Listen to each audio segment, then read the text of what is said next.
Oh my god! I fucking got him. He's one. Nice. Push. Anna one. She's donked. No, nade. Nice. Oh, Mercy hard, back right. Oh, we got hammer that bitch. Hold on. Sup, bitch?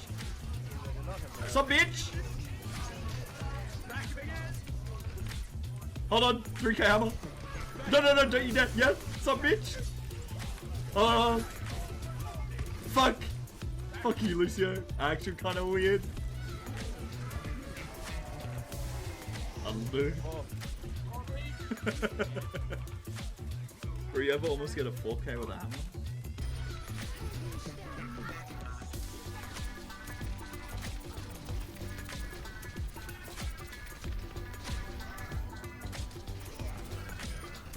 That was epic.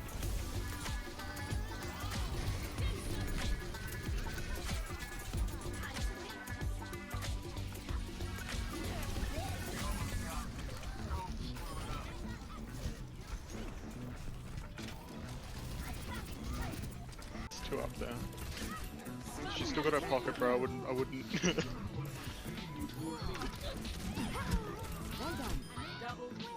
Nice. Damage boosters for pussies. You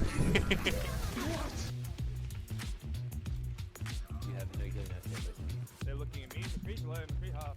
The pole behind us. They're 2 down. Can we push? They're 3 down. Welcome to the 2021 Summer Games ANZ Rumble. This is a community-run tournament highlighting the many amazing content creators in the oceanic scene. This event will see a selection of 36 streamers, so 6 whole teams worth of content creators battling it out for glory and also for some sweet prizes graciously given by the Blizzard ANZ team, so we thank them for that. Due to the length of this event, there will be multiple casters guiding you through the different sections of the show, but starting you off will of course be myself, Oparer, and my good friend Papadaka. G'day everybody, and I'm so ecstatic for this event that's coming up, and let's run you through the format. We have a 2-day tournament, all games today, at least a best of 3, and only 5. Today we'll be seeing the qualifiers of round 1 and 2, and then finally the semis for the winners brackets. And then tomorrow we'll have the losers bracket, then the semis, and finally wrapping it up with those grand finals. The winning team, however, will win an Overwatch statue, their choice of either Hanzo, Reaper, Tracer, Widow, or Genji. And the runners-up will each win an Overwatch hoodie of their choice. And one player who will be selected by the wonderful Twitch chat will be your MVP of the whole tournament and will take home an Overwatch art piece. Yeah, very awesome stuff. And of course, like I said, we've got a selection of casters tonight. So joining Pap and I tonight will be some other great ANZ casting talent. We're going to have Neeke, the young legend himself, coming through. Slaya, who brings enough energy for the whole team twice over. And finally, of course, Temporal, another legendary OCE caster. Also, if you can all wish some get well soons to our main man Stranger. He's feeling a bit under the weather, but hopefully we get to see him tomorrow. So look forward to seeing some of these legends later in the show. But for now, let's look at the teams, Pat. Yeah, let's have a look at all these teams that we'll be seeing going head-to-head across these 2 days. Let's start off with Naya. They're looking so strong, Oparer. Absolutely right. Nya's got some really solid players coming up. Shrewd's running on their tank, one of the top 5. Still going to be good to have running along, as well as Silicon Art following up on the tank. Jinxie, she's going to be running on the DPS, very well known for her Pharah, so we may see some of that. And Avril, a caster legend, coming into play for some Overwatch for us. And then finally, Sarah Jane and Kayla Erin both coming up in the support. Sarah Jane organizing the event, putting it all together, and Kayla Erin, she was the winner of our last tournament, so it's going to be interesting to see if she can bring in some of the pressure this tournament. Yeah, bring it back indeed. And our second team will be Hubble Bubble with the tank lineup of RK9 OCE, who is supposed to be the shortened version of RK9, the Pokemon.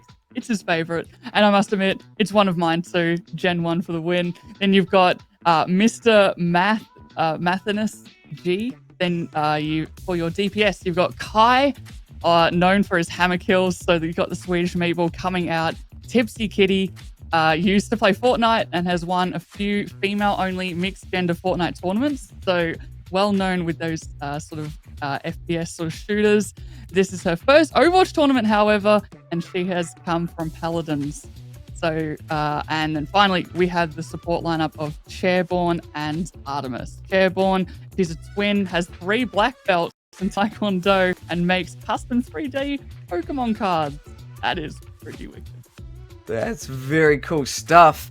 Our third team in the lineup is TFF, starting with Transcendent Blades on that tank. The name is from Irelia's old ultimate ability. Their main game is League of Legends, but joining us for a little bit of Overwatch today. And then we've got Vivid, something like that. Overwatch was her first ever FPS game, so that's going to be very cool to just continue on joining in on this tournament. Hash going up in the DPS lineup, known for fanning the hammer when left clicking would be quicker, but not being able to laugh properly enough. So that's it's going to be interesting to see that McCree coming through. Profound Rice, once again another returnee, and she's very well known for her cosplays in Overwatch. So make sure if you want to see some good cosplays, check out Profound Rice. And then finally on the support line for TFF, we have Hoshi Zora. Once again, Overwatch, the first FPS he ever played competitively. Loves to play Mercy, a Mercy lover all in all. And joined by Hoshi Zora is Elias Tinker. She is known for her noob gameplay, strong vibes, and stronger language. She's very new to Overwatch, but she is going to give it her best. So good luck to Team TFF. Indeed, and Team 4 will be Friendship, and that will have your tank lineup of Hello, It's Bus, an ex-Contenders player, and an ex-Streamer event player as well. Showed some great fight just a couple of months ago. And then we've got Sailor Ebby, loves pink, and plushies and everything to do with Sailor Moon. And we've bringing up your tank DPS will be Mop Garden, who loves bunnies, loves them to bits. Lion Ad, known for Instagram content creation. Console Widow Tracer clips, Oparer. That is very, very difficult. So hats off to you indeed. And has only recently started to play on the PC, so using the mouse and the keyboard. Then finally, your supports for Friendship will be Zazza Stat. Young girl with big dreams for big streams, passionate about streaming, building a friendly and kind community, and loves art and music. And then finally, keeping everybody alive for Friendship will be Moonlit Charlie. Absolutely right. Looking like a solid team there. But we've got some more to go through. We've got Hopium coming up now as our Team 5 lineup. They have Avatar Liger as their first tank player. Their name is a combination of Avatar, The Last Airbender, and Liger from the Zoids franchise. Some really cool references there. Their mission for this tournament is to try and land a 6-man charge off the edge of the map. So really good luck to Avatar Liger for that. Next up on tank line, we have Iced Kitty. The name is a pun on Iced Tea and Cat's Kitty, so I really like that. They also have 2,000 hours on Paladins and was the top Sky player. So moving into Overwatch, hopefully that skill will be able to translate. Moving into DPS, we have Chef, a confident Sombra main who should be in a good position to disrupt the opposition nicely. So they're really going to be looking to make some game-making EMPs. And then Snell, who loves to eat peanut butter every day, but doesn't play Winston, especially since they're on the DPS lineup. And then finally, to finish up their team comp, they have Oasis on Overwatch. Their Twitch name is their IRL name and the game combined. And finally, Merciful, who loves to read and write novels. Her house is basically a big library. So very, very cool stuff on Team Hopium. Indeed, excited to see them go at it because they will be with 6 on the beach together for our first match. Six on the Beach have the tank lineup of Dixon Mate. Username used to be Dixon Cider, was changed for obvious reasons. Then we've got Mutnik Overwatch. Mutnik is the name of a Russian dog that went to space. I think I watched a documentary on that recently, and all account names are named after her. Oh, lovely. Then we've got the DPS lineup for Six on the Beach of Valkyrie. Before this tournament, she has less than 10 hours on all DPS characters combined. I'm with you on that one. I'm not very good at DPS either. And then Corey Wolfgang, absolute legend, known for the project hashtag Master Every Hero. Bringing up the rear of Six on the Beach. Last but not least, keeping everybody alive will be Baby Poro. Her name is from League of Legends, but she's more known for Overwatch. And finally will be Macabre Mackenzie for the support of Six on the Beach. Yeah, we've got some really awesome teams, and we're actually going to be changing it up a little bit for our first game, Pap. We're going to be playing Nya versus Hubble Bubble, just to give some of the teams a little bit more time to get together and get ready. But do you want to run through our map pool for today? I can indeed do that. So, first map pool, best of 3, of course. We'll be starting off with arguably everybody's favorite control map of Lijiang Tower, and then you move on to King's Row, which is again a very, very good map. Don't think I need to fight Route 66 Oparer, and yeah, then we'll see what happens from there. What are you most looking out for with these players? Yeah, well, moving into Team Nya and Team Hubble Bubble, it looks like we're going to really be wanting to keep an eye on the support line of Nya.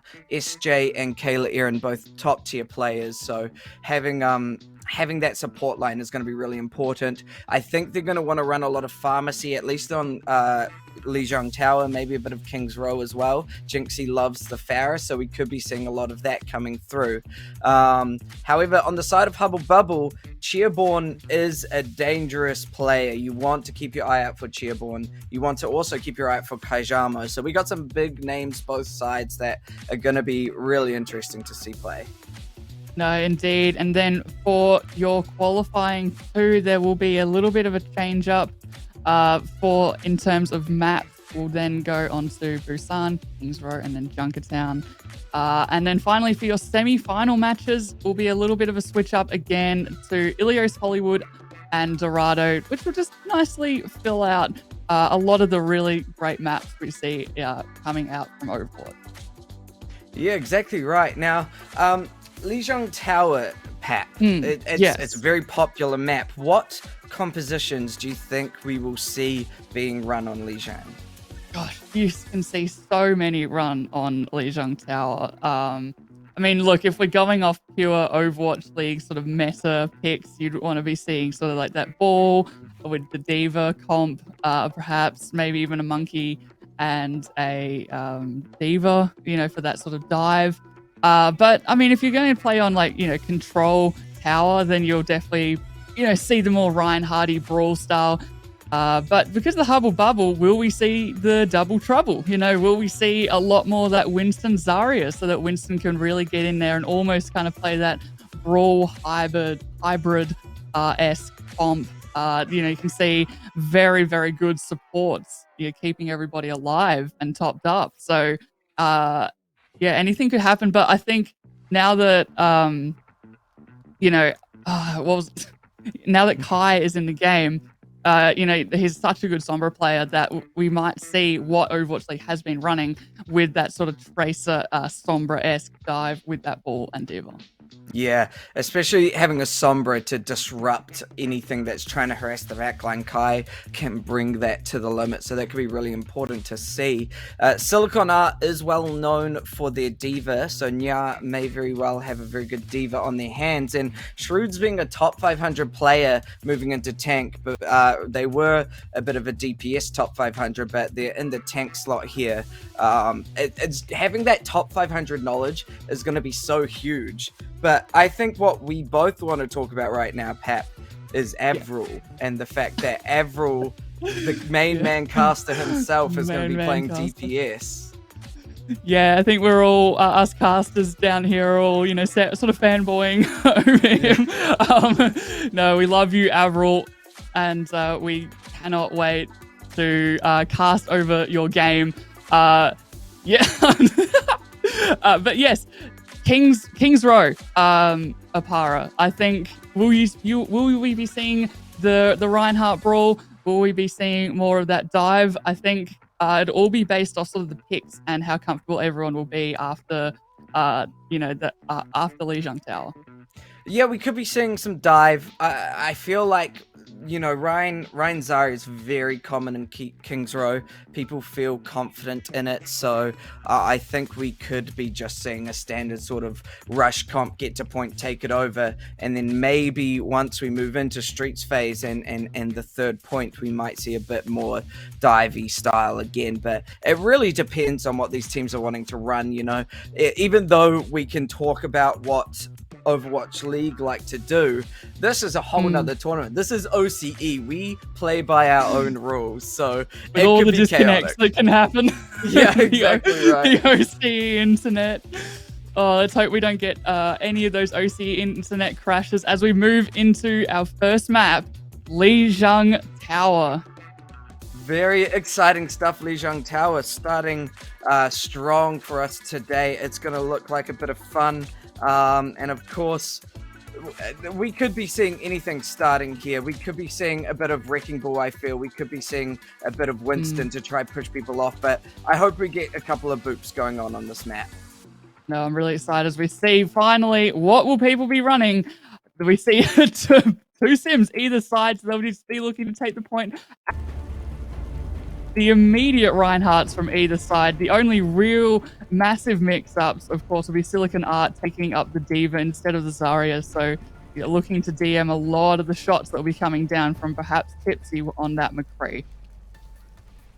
Perfect. Yeah, these Symmetras are going to be prevalent, and I think the difference is going to be Artemis on that Lucio is going to give Hubble Bubble just that little bit of speed they need to get to point first. Having that early point presence is going to be crucial for Team Hubble Bubble, and it looks like they're just slow rolling their way to point anyway. They want to try and get the harassment through from Jinxie's Pharah shots coming through the doorway, trying to find just one or two picks coming out. They don't need to enter into point too quickly because they know there are going to be turrets set up, trying to hide away from the Symmetra turrets and find them to break them early. Shrewd's looking for an entry point, but they can't get through, and Hubble Bubble have now already capped the point. So all of this fight is just going to be point progress for Hubble Bubble as they go on. Matthias does get slept by a good sleep from Sarah Jane, but it doesn't get too much. Tipsy Kitty taking out Avril with a good flashbang. That's going to be devastating if you're not. But already, Shrewds with the nano shatter.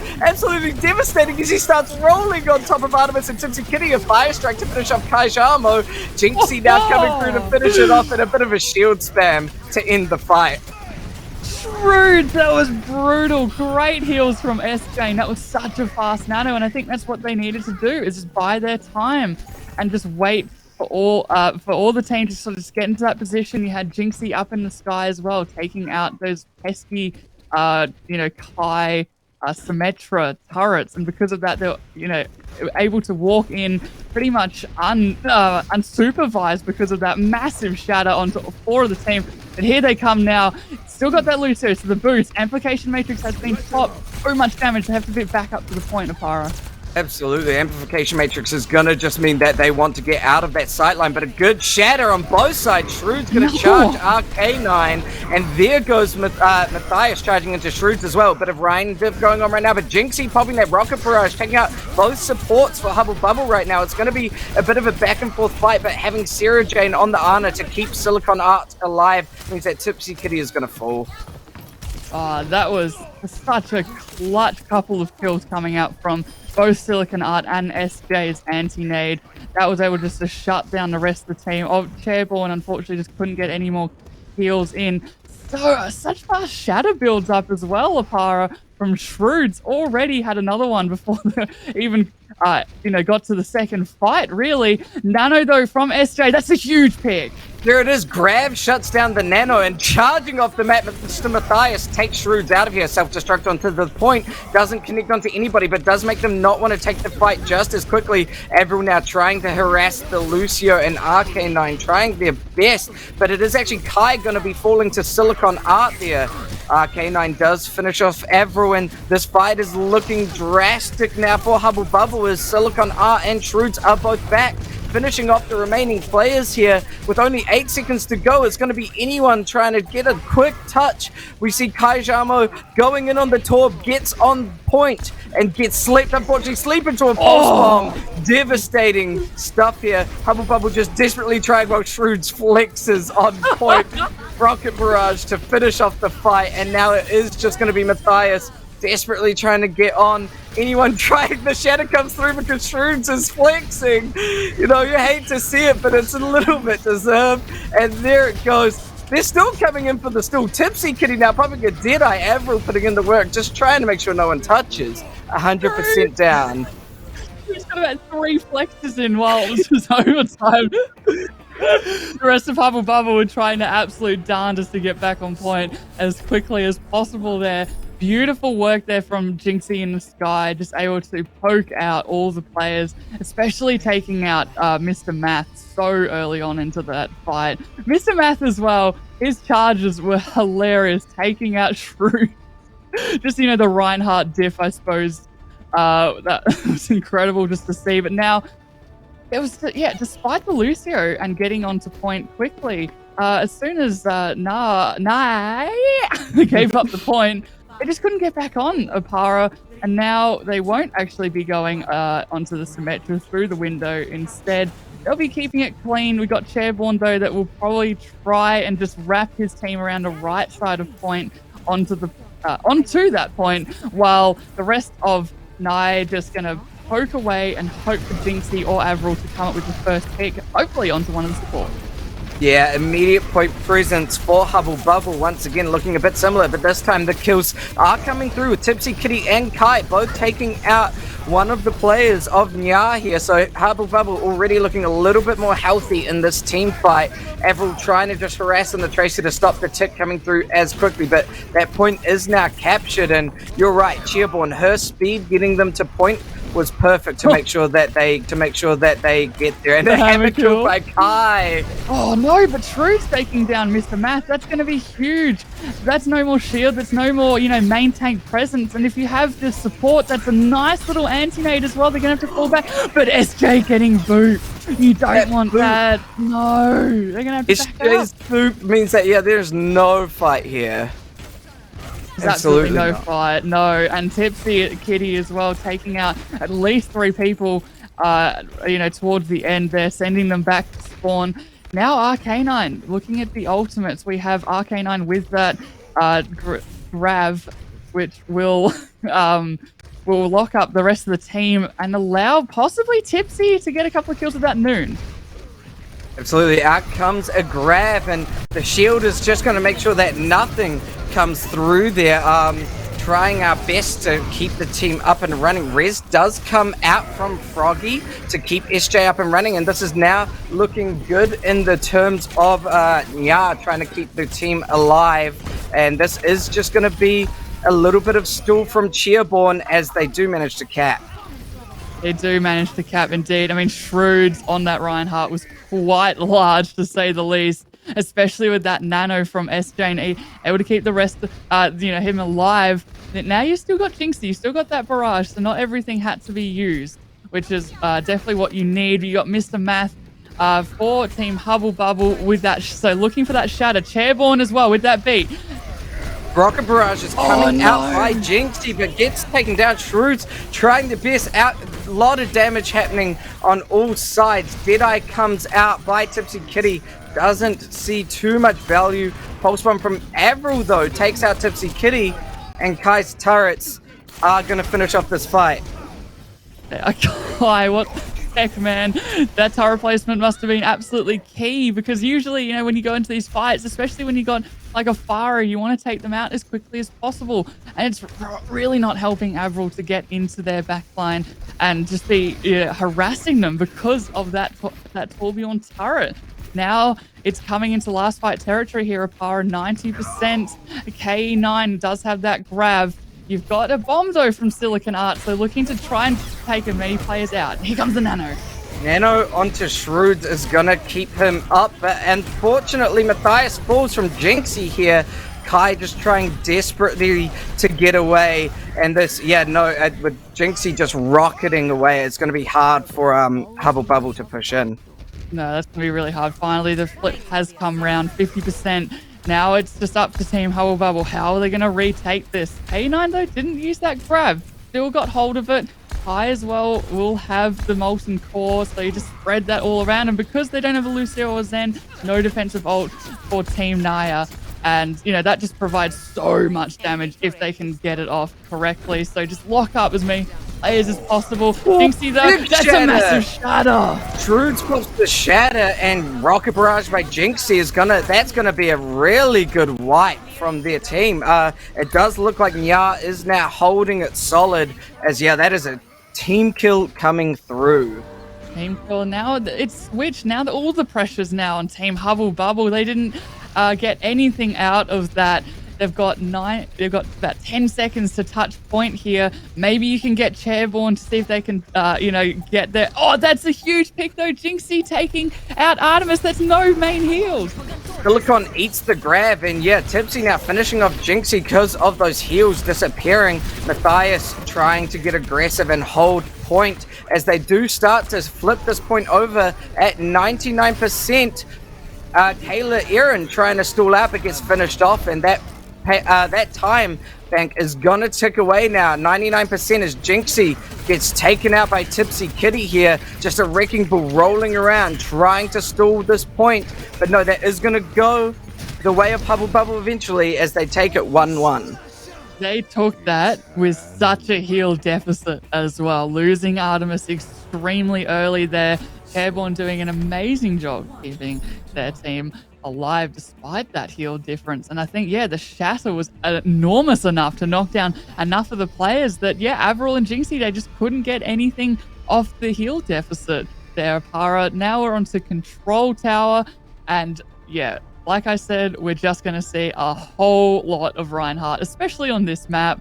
Team Naya will be running that May. It'll all be up to Avril and their incredible skill, I'm sure, with that May to lock up Mr. Math and maybe even KE9.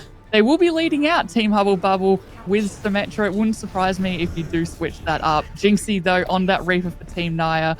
They just want to get in and brawl Oparer. There's the Maywall from Avril making sure that they cannot be split, they cannot get back to their teammate, but Mr. Matthias actually charging into Shrewds and finishing them off, and that's just going to lead in to kill after kill for Artemis, Kai, and Arcanine. That is a dominant performance by Hubble Bubble. Yeah, that's why you want to take, that Baptiste in that scenario. The S-Jane, they only do so much with that, nade, unless you can land a massive anti. That immortality field, keeping 4 members of Team Hubble Bubble alive there was just enough for the DPS, and especially Mr. Matthias there to keep everybody alive. And now look at the shatters. They're already almost up here, Para. That is a big kill onto Avril. You're just gonna have to back up because all around this May you can see a huge push in. Yeah, they are just going to get so dominant right into spawn just to make sure that they shut down any sort of push here. Sleep connecting onto Arcanine, and maybe they'll use that as a bit of value to start pushing in here. Shrewd's opting to swap off onto the Roadhog. Goes for a hook, doesn't connect onto much, and a Nano and Amplification Matrix both side. Amplification Matrix just means that Kai is going to be able to get so many kills, picking off 2. That is just devastating if you are Nya right now. Yeah, are just going to have to wait and see what can they do. They had to switch up. Maybe they did, maybe they didn't, because now, Hog, unless you can land those hooks, you're basically just a living ultimate battery. You've only really got Froggy's Valkyrie to fall back on, whereas Mr. Matthias has got the shatter. You've also got the tire coming out from Kai, who's using it right now. He's probably going to try to get to the supports, but S-Jane might have that immortality field up. Yeah, and a shatter coming through to make sure that Triple. Kai's Riptire is going to take a triple. That is beautiful to see. And once again, that's just going to reset Nya as the rest of those players fall. They're going to desperately try to get a point shortly here. Maybe shoving onto a Wrecking Ball from Shroods. Deadeye will be available from Tipsy Kitty just to probably zone them out, make sure that nobody touches as this time is ticking away. Overtime now coming through, and Shroods desperately trying to spin around to get any sort of value here. Avril swapping onto the Doomfist looking for a pick, but Jinxie's the one that's going to take out Tipsy Kitty. Kayla Aaron looking for a res and bring Shroods back as they are trying desperately to get a win here. They need to get these kills coming through, and might just be Jinxie on the board here, taking out 1, 2, and 3, as they are going to be able to start getting the percentage going up. That was all Jinxie and Froggy, just being able to damage boost. All of those rockets coming from above. See a little bit of switches coming up. Tipsy onto that Soldier 76 to try and burst down Jinxie. It's a little bit harder to play Farah on this map because, of course, you've got that roof, but, made it work and already has Barrage for the next fight here, Oparer. And, it's pretty even Stevens with ultimates. Maybe, Team Hubble Bubble a little bit closer, simply because Careborn, that amplification makes that's massive shutdown, though. Yeah, Rocket Kitty. Barrage not connecting onto anything. Tipsy Kitty finishing it off, and now they're going to be able to jump down, take that point present, and probably start getting that flip back, especially with an amplification matrix from Cheerborn to keep the team alive. They're just going to get kill after kill. Tipsy Kitty searching for any final kills, takes out Jinxie, and that is going to be overtime ticking away as they manage to get the cap. That was really rough for Team Naya as soon as they lost Jinxie, simply because, you've got that barrage and they tried their absolute best to get up above them, but because of that high ground and the way that they position themselves for that fight, putting your DPS onto that high ground, which is just so pivotal to switching that fight around into their favor, especially Tipsy Kitty picking up at least 3 to 4 kills in that one fight alone. And yeah, now we're on to King's Row here, Oparer, and we've seen so much Reinhardt.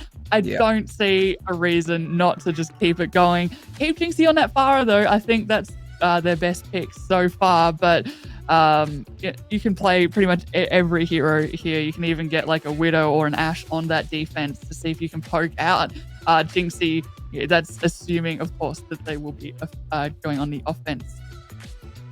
Yeah, no, definitely. It'll be interesting to see how Jinxie is going to combat that sort of Tipsy Kitty McCree here. Jinxie's going to have to try their best on the Farah to make sure that Tipsy Kitty does not shut them down.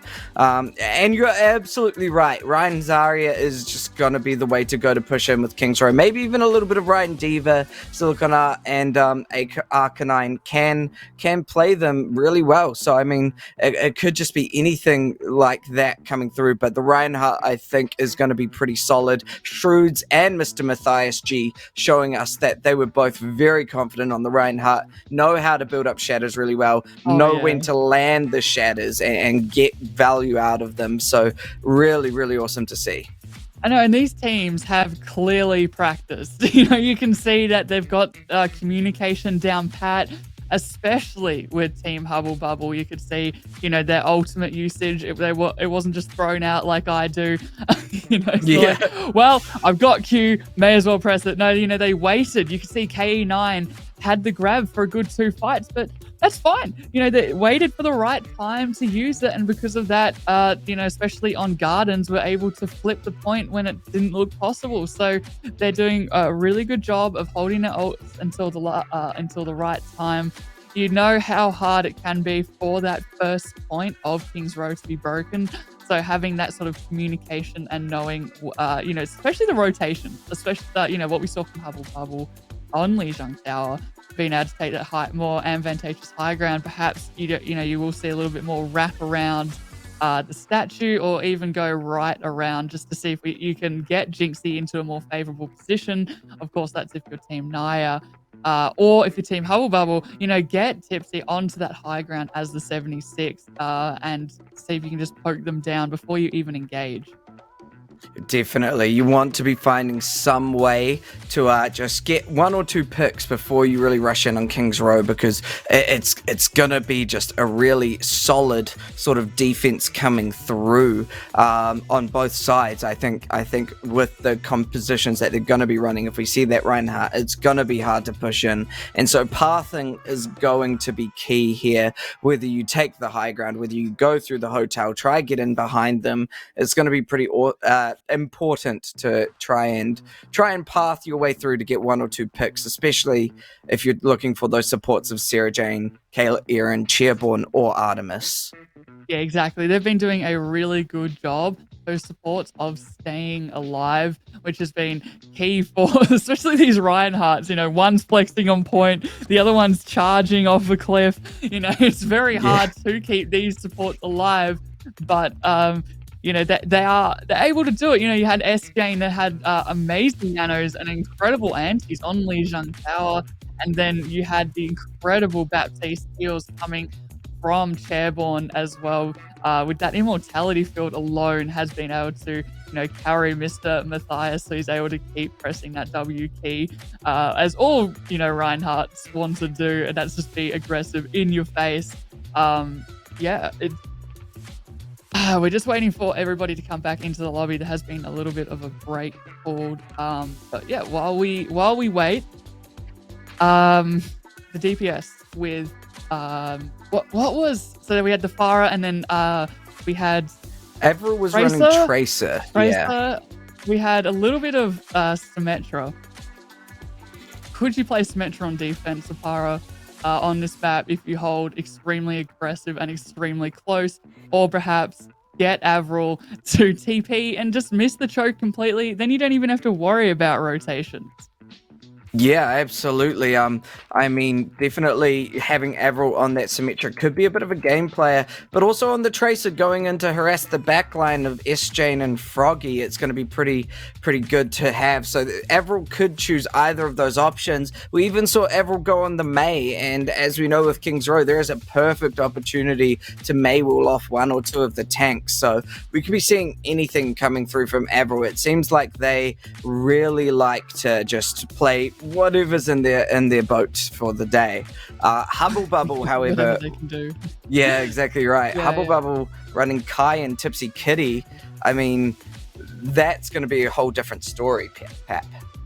Yeah, you got Kai, who's been playing a lot of Torbjorn, so really making Avril's work getting into said backline extremely hard.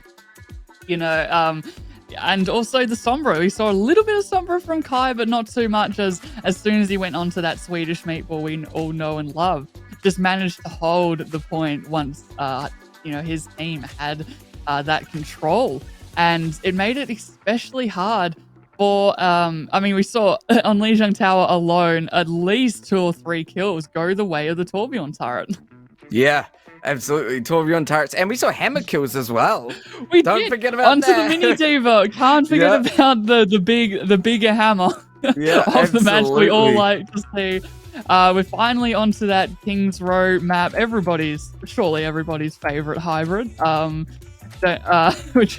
And yeah, so we're expecting quite a bit of brawl, but I wouldn't really mind seeing a little bit of dive, a little bit of a switcheroo with some Winston with Azaria, but looks like I will with a Hubble Bubble, perhaps. Unless there's a bit of a switch up, they will be attacking. But for the defending team, they'll be running again Jinxie on that Farah, which, you know, makes sense. On the defense, you can hide around the higher sort of buildings and just poke around and make it really hard for the rest of Hubble Bubble to sort of push through. S-Jane's on that Baptiste, just allowing Shrewds to be able to push through almost freely, you know, knowing that S-Jane's got their back with that immortality field. Perfect stuff to see coming through from S-Jane on the BAP now. And Chairborn also opting for a bit of Baptiste as well. These immortality fields are going to be crucial whatever time you want to throw it out. As the clock ticks down and doors now open, we do see them rushing out. Jinxie's rockets are just going to be absolutely braiding down. Turret set up on top of the bus just to make sure that there is no sort of value coming through. freezing up the Reinhardt. It looks like Matthias is going to have to play it a little bit more safe. And as they start to wrap around the other side, a beautiful ice wall to make sure that that charge just gets shut down. Shrewds finishing off Matthias. Jinxie now stepping onto Chairborn, getting good rocket fire strike by Shrewds onto Artemis, and that is going to be first fight stopped there. I mean, look at the difference in... Oh, another kill from Shrewd. Man needs to stop. This fire strikes just have everybody's names on. I mean, you can look at the ultimate charges. Shrewd has his shadow, while Mr. Matthias is only on 20%, if that. I don't even know if Naya is going to... Sorry, Hubble Bubble is going to even expect this.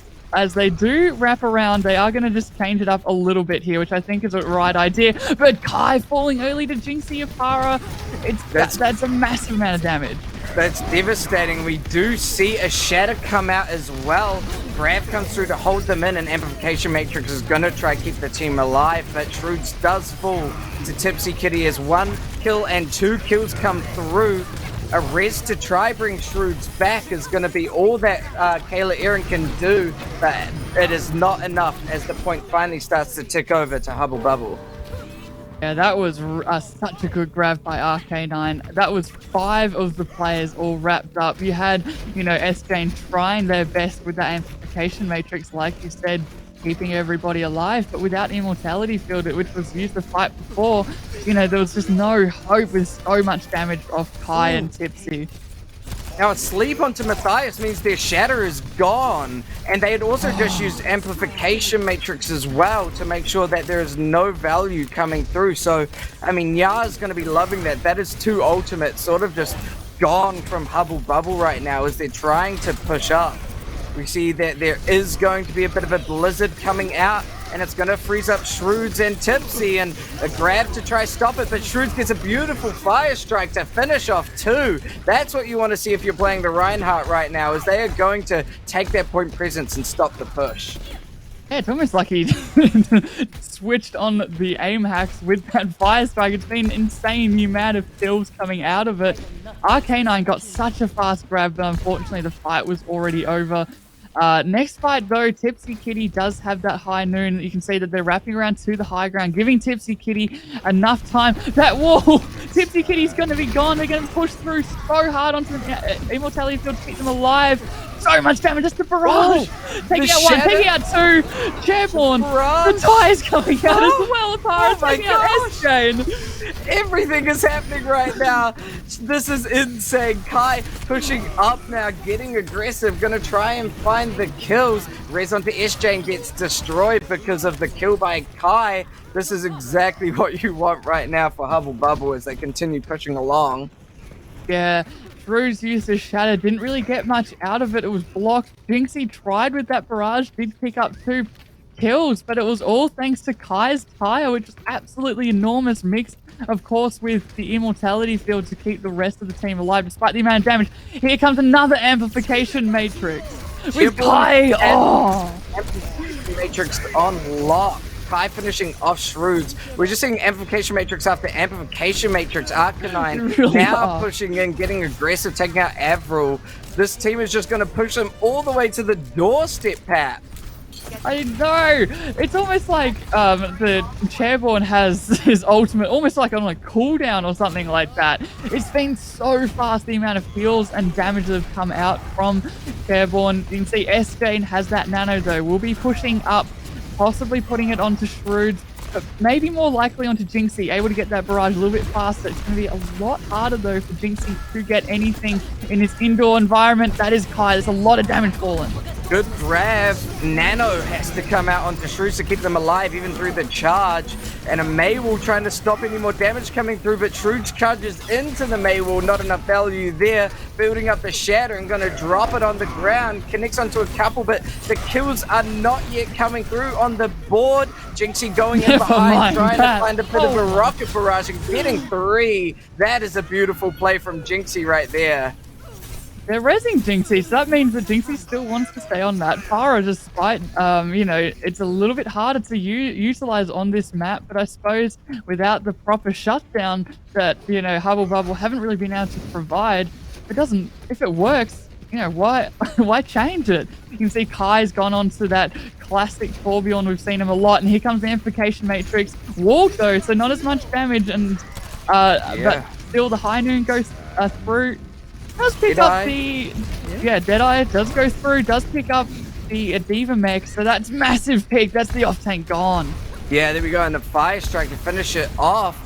There is also a death onto Shroods here. Arcanine following up. Matthias popped the Shatter so that Shroods could just fall. And this payload now is starting to roll on through. It's going to be really hard to try and get in. But we do see a self-destruct come out. Connects onto Tipsy Kitty. That's enough to try and make a little bit of value here. They're able to start getting aggressive. And you can see that Hubble Bubble is fully fallen back. They don't want to take this fight without their McCree.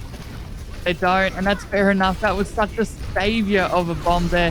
Not just killing the McCree, but also just buying that space for the mercy of Froggy to res Jinxie. Now everybody's back. And another grab, so many grabs. The grab gets shut down by a good Shatter though, and the May will make sure that no damage goes into that grab. Shroods now getting in up close and personal on the back line, taking out Kai and Cheerborn. Arcanine, however, bringing up the rear line for them, taking out 2 as well. Hubble Bubble are looking healthy. It's a 4v4, but the defense do come back a little bit quicker, so we need to see a few more kills coming through. And as I say that, Siliconar, Avril, and SJ all full. Jinxie trying to come out, desperately trying to keep the team alive, but the Rocket Barrage gets finished off by Arcanine at the very end here, and it is just desperation as they try fly around the point. Anyone trying desperately to make sure that they do not cap. The grab from Arcanine and a bit of a Molten Core is gonna finish off that point. That was actually a really nice defense there from Naya. It looked a little rough, especially after losing the first point relatively easy, and then the streets phase being a little bit of a sweep, but you did get it down to under a minute. But Chairborn and her amplification matrices have been absolutely enormous in swinging the tide of the battle. Then Arcanine, I just can't get enough of their grabs, which have been absolutely enormous. They've been trying to shut them down with Avril's the walls, and then also S-Jane trying her level best to keep their Reinhardt alive of Shroods. But yes, just the amount of damage falling onto the Reinhardt shield, it's almost not worth even putting it up. It's like, oh, I guess I can put it there. Oh, it's gone. It's just, there's nothing much you can really do with this much damage. The defense, though, from Hubble Bubble will be Kai going on to the Torbjorn, which will be just for the turret, because it's been so good for Jinxie, just poking him out. Like, it might not necessarily, kill Jinxie, but it's just enough to annoy and put a little bit of pressure on, allowing, Avril and, even S-Jane, just to get a couple of picks off as well. You can now, the brawl, the Ryan v Ryan, it's all up to this. How fast can Naya do on their offense? Absolutely right. As the doors open, we're going to see them hiding in a wee bit of a statue location, really making it hard for Naya to try and push up. And we see Matthias just get out and get really aggressive, swinging onto Shroods, trying to bring the pressure. Fire Strike from Shroods coming through, but the first kill is actually going to go the way of Jinxie, and that is such a good kill onto Cheerborn. Jinxie now finding Artemis as well. Perfect play from the Farrier. This is exactly what you wanted. Not even running with the Mercy right now, just getting all the way up close and personal. RK9 does manage to finish off Jinxie, but it is going to be with this point presence and Shroods holding up so close and personal, ticking after tick, falling away. Are they going to be able to get on and touch? They're looking for it, but they are not going to commit as they give the point away. They do. They give the point away. That was such a fast cap. 5 minutes and 32 seconds now for Team Naya. Not many ultimates either really built up. You do have S-Jane's Nano, though, maybe going to Shroods, but we've seen it go onto Jinxie before. Will it happen again? The barrages have been quite big here. Tara's been taken out. That gives Jinxie just that little bit more free reign to Sky. It's a beautiful wall, locking up that Reinhardt, forced into an unfavorable position. That's a huge shatter. Beautiful shatter from Shroods and charging into Arcanine. Arcanine is out of this fight now. Jinxie is taking out this turret. Kai's turret is not going to get any value. And it looks like they're just going to go up close and personal. Hubble Bubble calling the fullback again. They did this last time and gave the whole point away, Pat. I know, it's the aggression. This is completely... They're doing the right thing here, Team Naya. You just got to hold the point right here. Then finally, when the cart's sort of round the corner like it has, now you can push out even more. They've turned what could be 3 fights into this last fight. That's a massive amplification matrix being blocked, though. High Noon come out from Tipsy Kitty. Great job just backing out here from Team Naya. You don't need to take this fight if you don't need to. Barrage, though, from Jinxie does get taken out by Kai. There it is again. Huge plays from Kai's turret and Kai himself as well. The grab is good and freezing up Mr. Matthias. Mr. Matthias is getting bullied so much right now, but Shrewd's finishing them off. Jinxie still up in the sky, just looking for some kind of kill here, getting taken down by Tipsy Kitty. And now it is just going to be Arcanine finishing off Avril as Shrewd's desperately tries to get away. Desperately.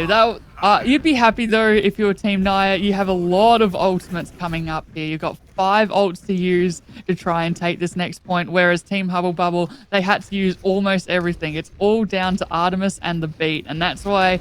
if you're Team Hubble Bubble, you want to take, a forward position so that you can take a fight. Try and build your ultimates as fast as possible before Naya's even able to get to their point. That turret will be destroyed instantly, giving Jinxie just a little bit more time to try and maybe go for a little bit of a cheeky flank, perhaps. That's a massive blizzard. Here comes the self-destruct, picking up Artemis. That's massive. Beautiful self-destruct coming through, combined with the blizzard. That's exactly what you want to be seeing right now. And Shrewd is now just going to roll over and find the remaining kills. Everyone, Jinxie fighting Tipsy Kitty, finishing them off as the Torbjorn is just going to try and stop this cap happening, but that is just going to roll on through and cap comes through. That communication from Avril and Silicon Art was so beautiful. Freezing everybody up and then throwing in the bomb. Only taking out Artemis, yes, but the beat didn't really get as much value as Team Hubble Bubble would have needed and wanted. Tipsy Kitty again with that Noon, maybe able to just displace a couple of members at the very least. Look how low he fell. He missed him. Matthias asked a little bit too much of his HP pool and falls. Avril taking out Tipsy Kitty as well. Oparer, it's not looking good. This aggression from Team Naya is beautiful. They're getting so aggressive now, and Jinxie's rockets are just making it so hard for anyone to stay alive. Avril finishing off Artemis. Cherbourne desperately trying to keep the team alive, but Tipsy Kitty's High Noon comes out, doesn't connect onto too much, and Matthias now taking out Jinxie. Shrewd's falling to Arcanine, and it might be good here. This might be the defense that Hubble Bubble was looking for. No, it was. You don't see that very often, ladies and gentlemen. That Mr. Matthias shatter onto Jinxie and Froggy, the people that usually up in the sky raining rockets. That's all because of Tipsy Kitty's High Noon, which forced them downwards. It was amazing to see, but now we can see a massive wall directly onto Mr. Matthias, who has to fall back so low. So many cooldowns had to go in on him.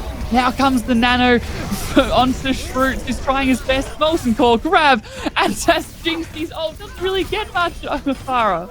Yeah, no, everything's coming out this fight, and I mean, everyone's already fallen. That fight was so quick. Hubble Bubble very happy with it, but committing a lot to the fight. Committing a lot. I mean, Tipsy Kitty got so much value there as well, being able to take out Jinxie pretty much immediately, and it's almost worth asking, is it, should you switch it up? You've got Kai's turret, then you've got Tipsy, who's clearly hitting their shots extremely well.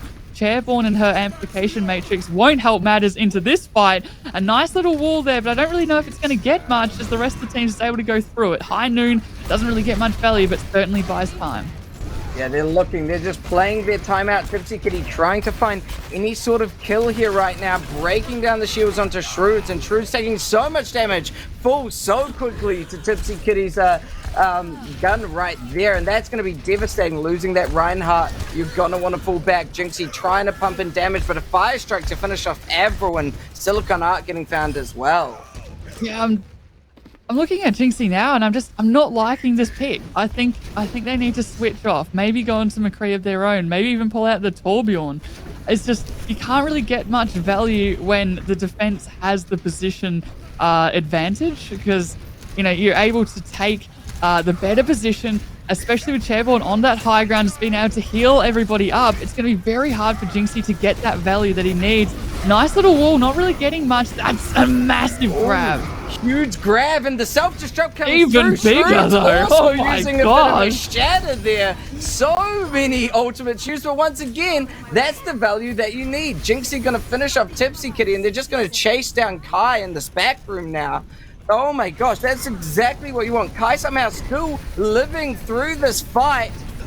And now it looks like Hubble Bubble is coming back, desperately trying to keep this fight alive. Arcanine, Matthias coming through, but a Deadeye from Tipsy means that this fight is going to be shut down. They're going to get the defense. They're gonna get the defense, and with 35 seconds remaining, it's all the pressure's onto Team Naya. I just want to point out Kai survived purely thanks to a clutch immortality field from Chairborne, who's been playing out of her mind this match. Amplification Matrix already. Nice. That wall won't get much value, unfortunately. Amplification Matrix instantly burning down Shrewds. Will they be able to touch? 15 seconds remaining. All the damage coming out. Mr. Matthias is basically in your spawn right now with KE9. There's no one able to touch. 6 seconds remaining. The ball from Shrewds will probably get burnt down instantly here. Oparer desperately trying to get through all the damage. No. That will be Team Hubble Bubble. Not even a touch, and Hubble Bubble are going to take that win on King's Row. Wow, what a display there, Pap. What a display of defense. I mean, both teams didn't do that amazing on, you know, point A and point B, but man, did they do a spectacular job point C. Both teams holding for at least 5 minutes. Just unfortunate there for Team Naya that they weren't able to quite get the advantage that they wanted. And I just want to point out how incredible Tipsy and Chairborne did against the Jinxie Farah. I think that was really incredible, being able to shut down such a strong pick and a player. Yeah, absolutely. Tipsy running that McCree, shutting down the Farah. The Farah in that last point can start to struggle. You know, there's not as much defensive sort of positionings that you can take as Farah. So it gave Tipsy Kitty a lot of value. So very cool to see. And on top of that, Kai's Torp was really good. Kai just brought pressure to the shields. You know, the potentially looking at trying to make sure that Reinhardt Matthias was going to be able to take on Shrewds by Matthias having that stronger shield come through. No, indeed. Mr. Matthias being able to stay alive was so crucial, and especially against Avril's walls. I think that's why you take that Baptiste over the Ana, is simply because you can jump over Avril's walls that were actually really well set up, I must admit, from Avril. But unfortunately, with the Chairborne heals, and especially with Artemis and those beats and speed boosts, I think it has to go to Team Hubble Bubble. Congratulations, you will be moving forward in our ANZ Summer Showdown. We'll take a break and we'll see you right after this. Unpacking? Ooh, that was Aaron. It was delicious, but it did also give me a stomach ache.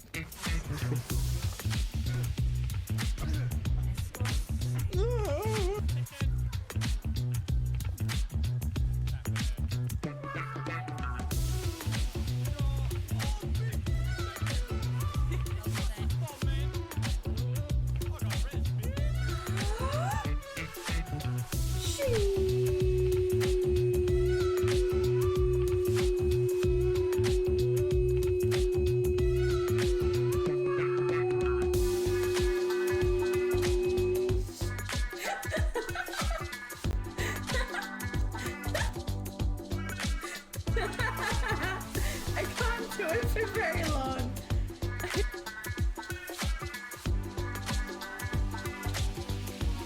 That's not, you can't do that.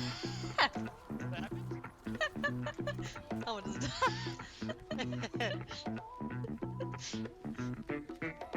That's not fair. I went to go get it, and she's like, nope. So I'm gonna do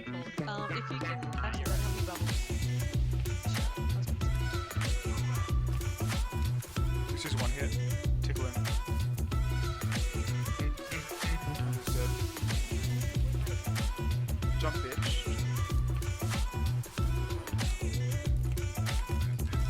Hog sleeping. Soldier, are you ready to laser him? 3, 2, 1.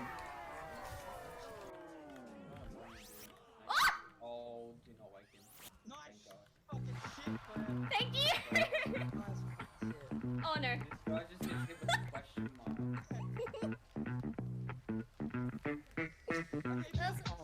And I kept saying ara ara, but you're supposed to do it like ara ara. And I was just doing it wrong the whole time.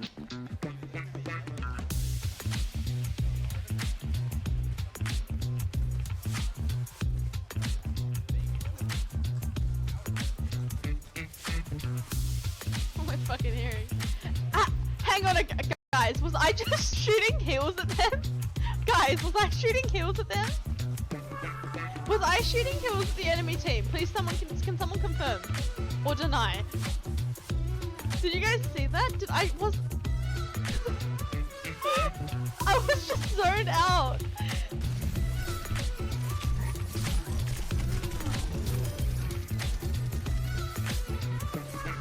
I did say we were going fishing, chat. I warned you guys. We were going fishing. We going fishing. I'm on the water. I'm on water fishing all day.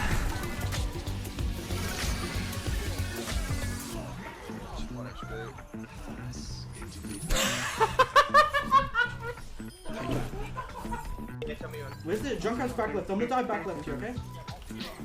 Alright, 3, 2, oh what? Okay.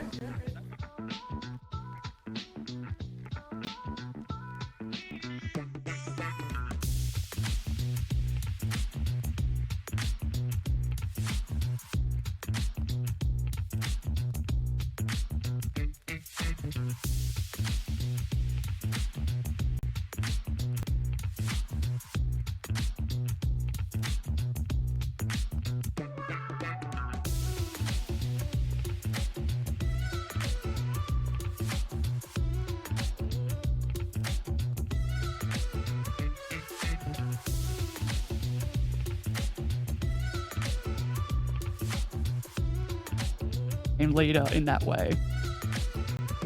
He's on main tank, but I'm like helping out. There's a bunch of us that are adding to comms, but it's I would say it's predominantly Shroods. Yeah, your communication and the way that you executed your ultimate were exceptionally well done, especially with that blizzard bomb that we saw there on King's Row. I thought that was very well played. How one of them was anyway. I'm sure. Yeah, well, yeah. Some of them will probably not so one much. of the how much practice did you put in before getting into the ANZ Summer Games Rumble? Yeah. We've been playing for a week, just most nights of the week, just stacking together, just getting used to how everyone plays, kind of deal. So we didn't do anything too extra. It's just mainly just stacking together, play some games. Play some games. Quick play or comp? What did you guys decide on? It was pretty much just quick play, if I'm gonna be honest. Yeah. Yeah. From your experience, what are your words of wisdom to an aspiring OC, content creators, players, and us casters of branching out of this region? The OC jail. I think it's so to be clear about one thing, I'm still in Australia, so I'm like still actually here. So it's not like very few people. I don't know, like physically, very few people, especially during COVID. It's a pretty rare thing. Yeah. But in an online era, I think most people can. I mean, for content creators, it's pretty simple. You're just making content for everybody anyway. But ideally, you're probably making content that's viewable globally and that's not just specifically ANZ content. And for everyone else, it's about just, playing, practicing, competing in tournaments, but potentially going through contenders. There's some of the really good Australian New Zealand players go through other contenders regions like North America, for example. Some good dudes like Adam and Danko on Uprising Academy who are doing well. And otherwise, for everyone else, just try and be part of the global community and do stuff. Do as much global stuff as you can and be a part of more global tournaments and more international tournaments, that kind of stuff, really. Yeah, great. Thank you. And back to the games in question. Who do you reckon was the most impactful player in your team so far? Who was able to sort of turn fights around on their head? Without a doubt, it's true. He's like super high rank anyway. I know main tank is probably not his main role, but even on the main tank, he's definitely our best player by a long shot.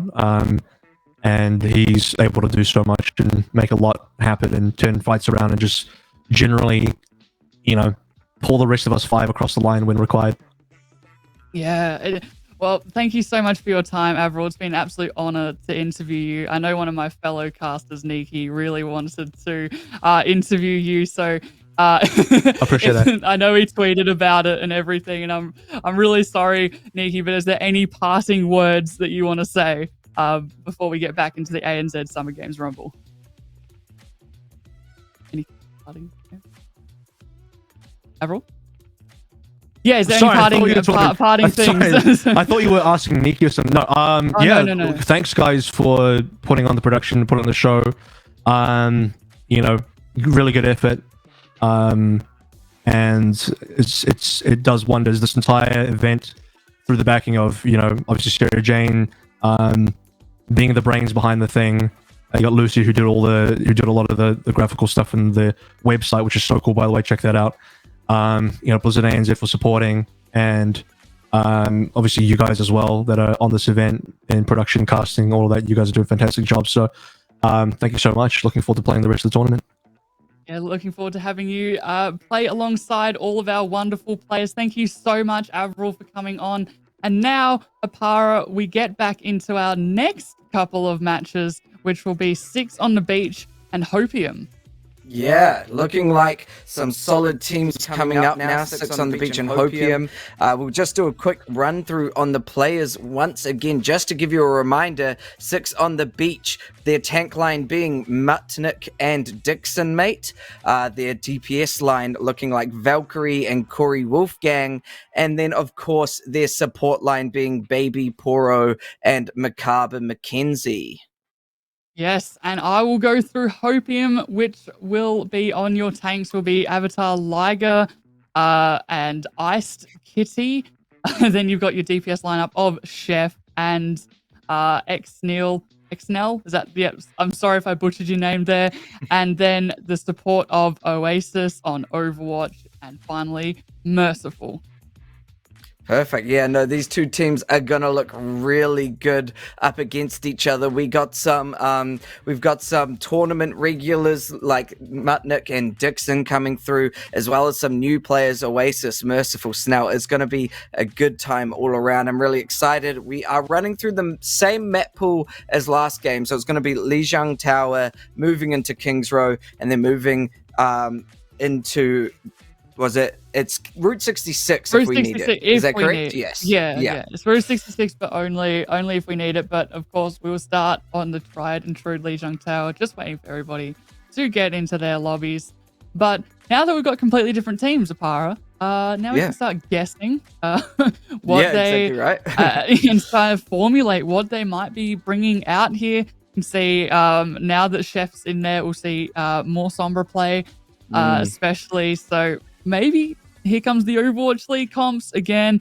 We saw a lot of Reinhardt. So after watching the games of Hubble Bubble, almost called them Humble Bundle, and Naya, will we see the same? Will we see the same sort of Reinhardts after watching that, of how strong both teams really looked, or will they try something completely different? Knowing Dixon, mate, I feel like we're going to at least see Reinhardt on 6 on the Beach. Whereas Hopium, I think Liger probably will want to run Reinhardt as well. We might see a bit more mix-up from Hopium, but I feel like 6 on the Beach is very likely going to want to just run Dixon on that Reinhardt. Dixon loves the Reinhardt, has been practicing really hard to not do those jump shatters, because it can be a bit of a habit to press space bar and before you shatter. So really good to see that coming through. I'm going to be interested to be looking at the support lines, Pat. Yeah, I'll be interested as well. We see Oasis and Merciful have been doing incredible jobs in their most recent sort of competitive games. We had Oasis on the R are doing an incredible job keeping the team alive. So we'll be under a little bit of pressure when you've got Liger and Ice Kitty. No, yes. Ice Kitten. Kitty, yeah. Ice Kitty, yes, I was right. Sorry, I couldn't say it. Yep. Yes, we'll be moving on now to Lijiang Tower. Will we see the Symmetra play like we did last time, or will we do a bit of an Avril where you kind of just Symmetra out of spawn and then keep it and then switch back to that sort of that tracer for a little bit more of the flank angles? I mean, it all depends on how they're choosing to run either the rush or the dive comp. Yeah, absolutely right. I mean, Symmetra worked out for the first few seconds for Hubble Bubble, but then it seemed like just the pure dominance of Shrewd building up Shatter came through. So we could see either or realistically. Hopefully, if we do see a Symmetra, hopefully they'll be able to hold on to the point a little bit more dominantly than what we saw last time here. As we do move into the map, we are going to be seeing Valkyrie on the Symmetra, and how that's going to play a difference will be interesting. Doors are now open. No team opting for Lucio very much here. Alpha Chad and Ducky running Mercy and Baptiste. Meanwhile, Oasis and Merciful running Mercy and Ana. Now, the Symmetra tally is going to give them an opportunity to get to point nice and quickly here. Valkyrie Symmetra really coming in clutch here, but the movement around to this back door could be huge. No Lucio to boop off, so it's only up to the Reinhardts to try and charge someone off. So Dixon and Liger, they may be looking for it. You never know. You've got to keep your eye out as more and more damage is pumping through onto Hopium right now. Hopium desperately trying to keep Liger alive. Liger's falling so low, but their supports are doing so well. Oasis already has a nano. Liger charging on through, manages to take out the turret. Immortality comes through, but Outfit Chad pumping in damage onto Liger. Liger falls, and now Corey Wolfgang finding Oasis. That is going to be devastating news for Hopium and really good news for Team 6, because realistically, they've been getting point percentage this whole fight. They capped it so quickly, and that's all thanks to Valkyrie and the TP that just able to get them onto the point so quickly, set up all those turrets. The one thing, though, that Hopium do have in their back pocket, of course, is Chef and that Fire, which will hopefully be able to, just at least disrupt, if not kill a lot of the backline. I mean, you got Alpha Chat and that Immortality field, so you just want to group up around their Baptiste. As the tide does come through and it takes out Dixon, mate. That is not good. That's the worst pick you need. Losing Dixon is going to be devastating for 6 on the beach here. As you can see, Liger's now getting in really up close and personal. Mutnik does manage to get their met back. Doesn't go for the remake kill. And Chef taking out Corey Wolfgang could be good here. Ooh, there is a beautiful self-destruct coming through by Iced Kitty. And Hopium's got that hope now as they finish off the final remaining players. This point is going to start ticking over. We just see a little bit of stall coming through by Mutnik. They know how to play the diva. They know how to do the stall perfectly. Ice Kitty finishing them off.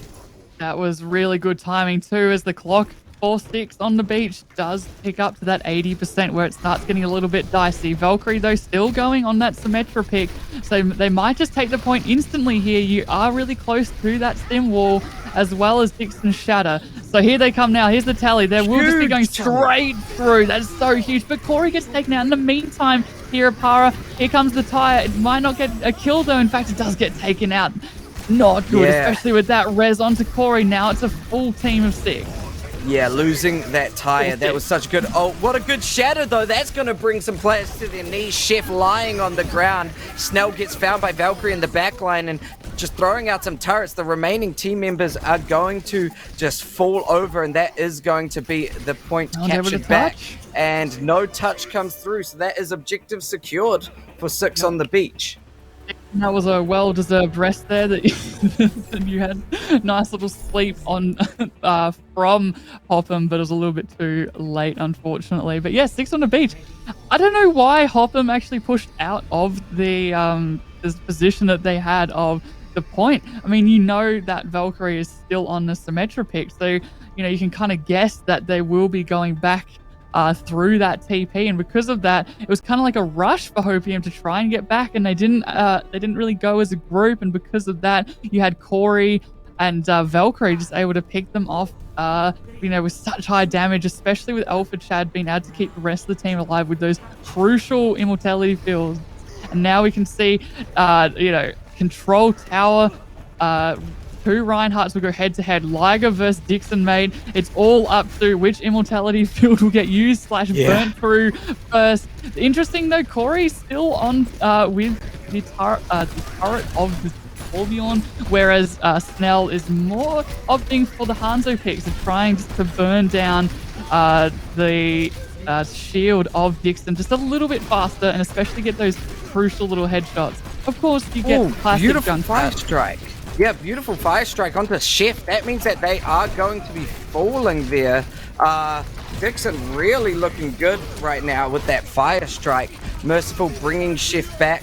Snell looking for a bit of damage to come through that amplification matrix, and this is looking good right now in terms of Hopium trying to get that point, but with 17%, 18% moving up, Corey gets a good kill onto Ice Kitty through their amplification matrix of their own, and maybe Hopium aren't going to be able to take this fight.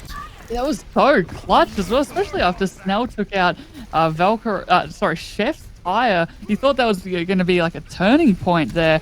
They were able to keep it all together. It was actually Valkyrie's start. My apologies there. Chef is already building up to his next one. Ice Kid, that's a massive one. That's Mudnik taking down Liger as well as Alpha Chad. Ice Kitty going down as well. Res does come out, but you can't really push in without a Zarya, especially when they're so close to grab.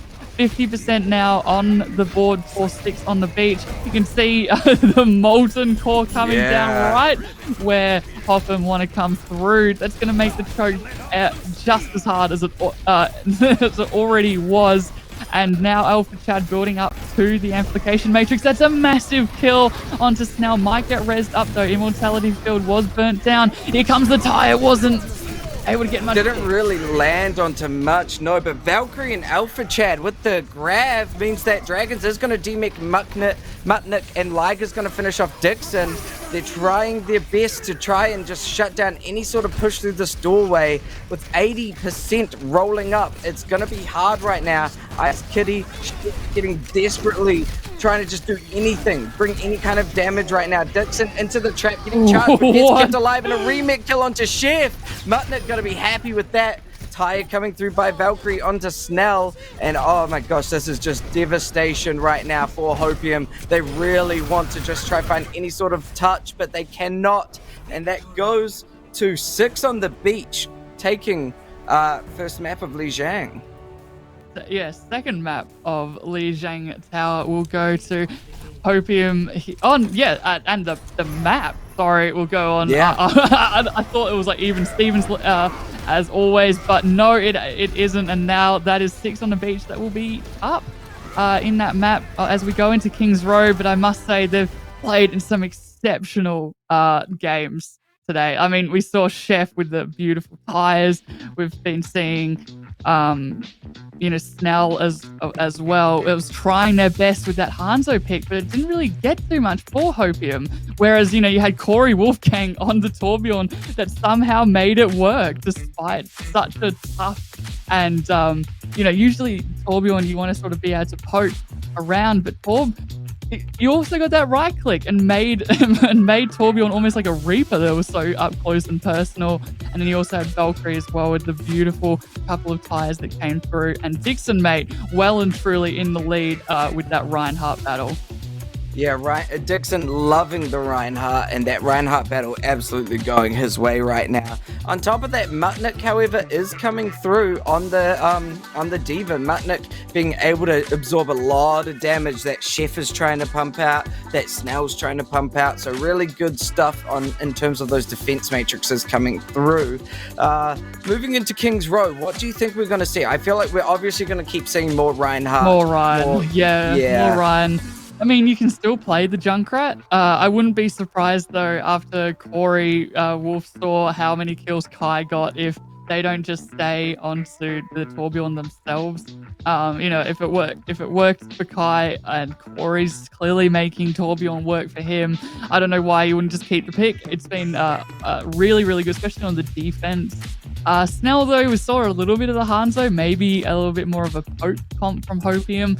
But there's no reason not to keep running that Baptiste with that Reinhardt. It's all down to Mutnik's been playing a lot of Diva, whereas Ice Kitty Kitty has been able to play a little bit, has been playing more Zarya Oparer. So unfortunately at the moment though, Mutnick's been able to get far more value on that D.Va, purely because as soon as Ice Kitty, pushes in, expends the bubbles, and gets charged. But by then you've got Dixon, you've got Valkyrie as well, just on top of you. There's only so much damage you can block.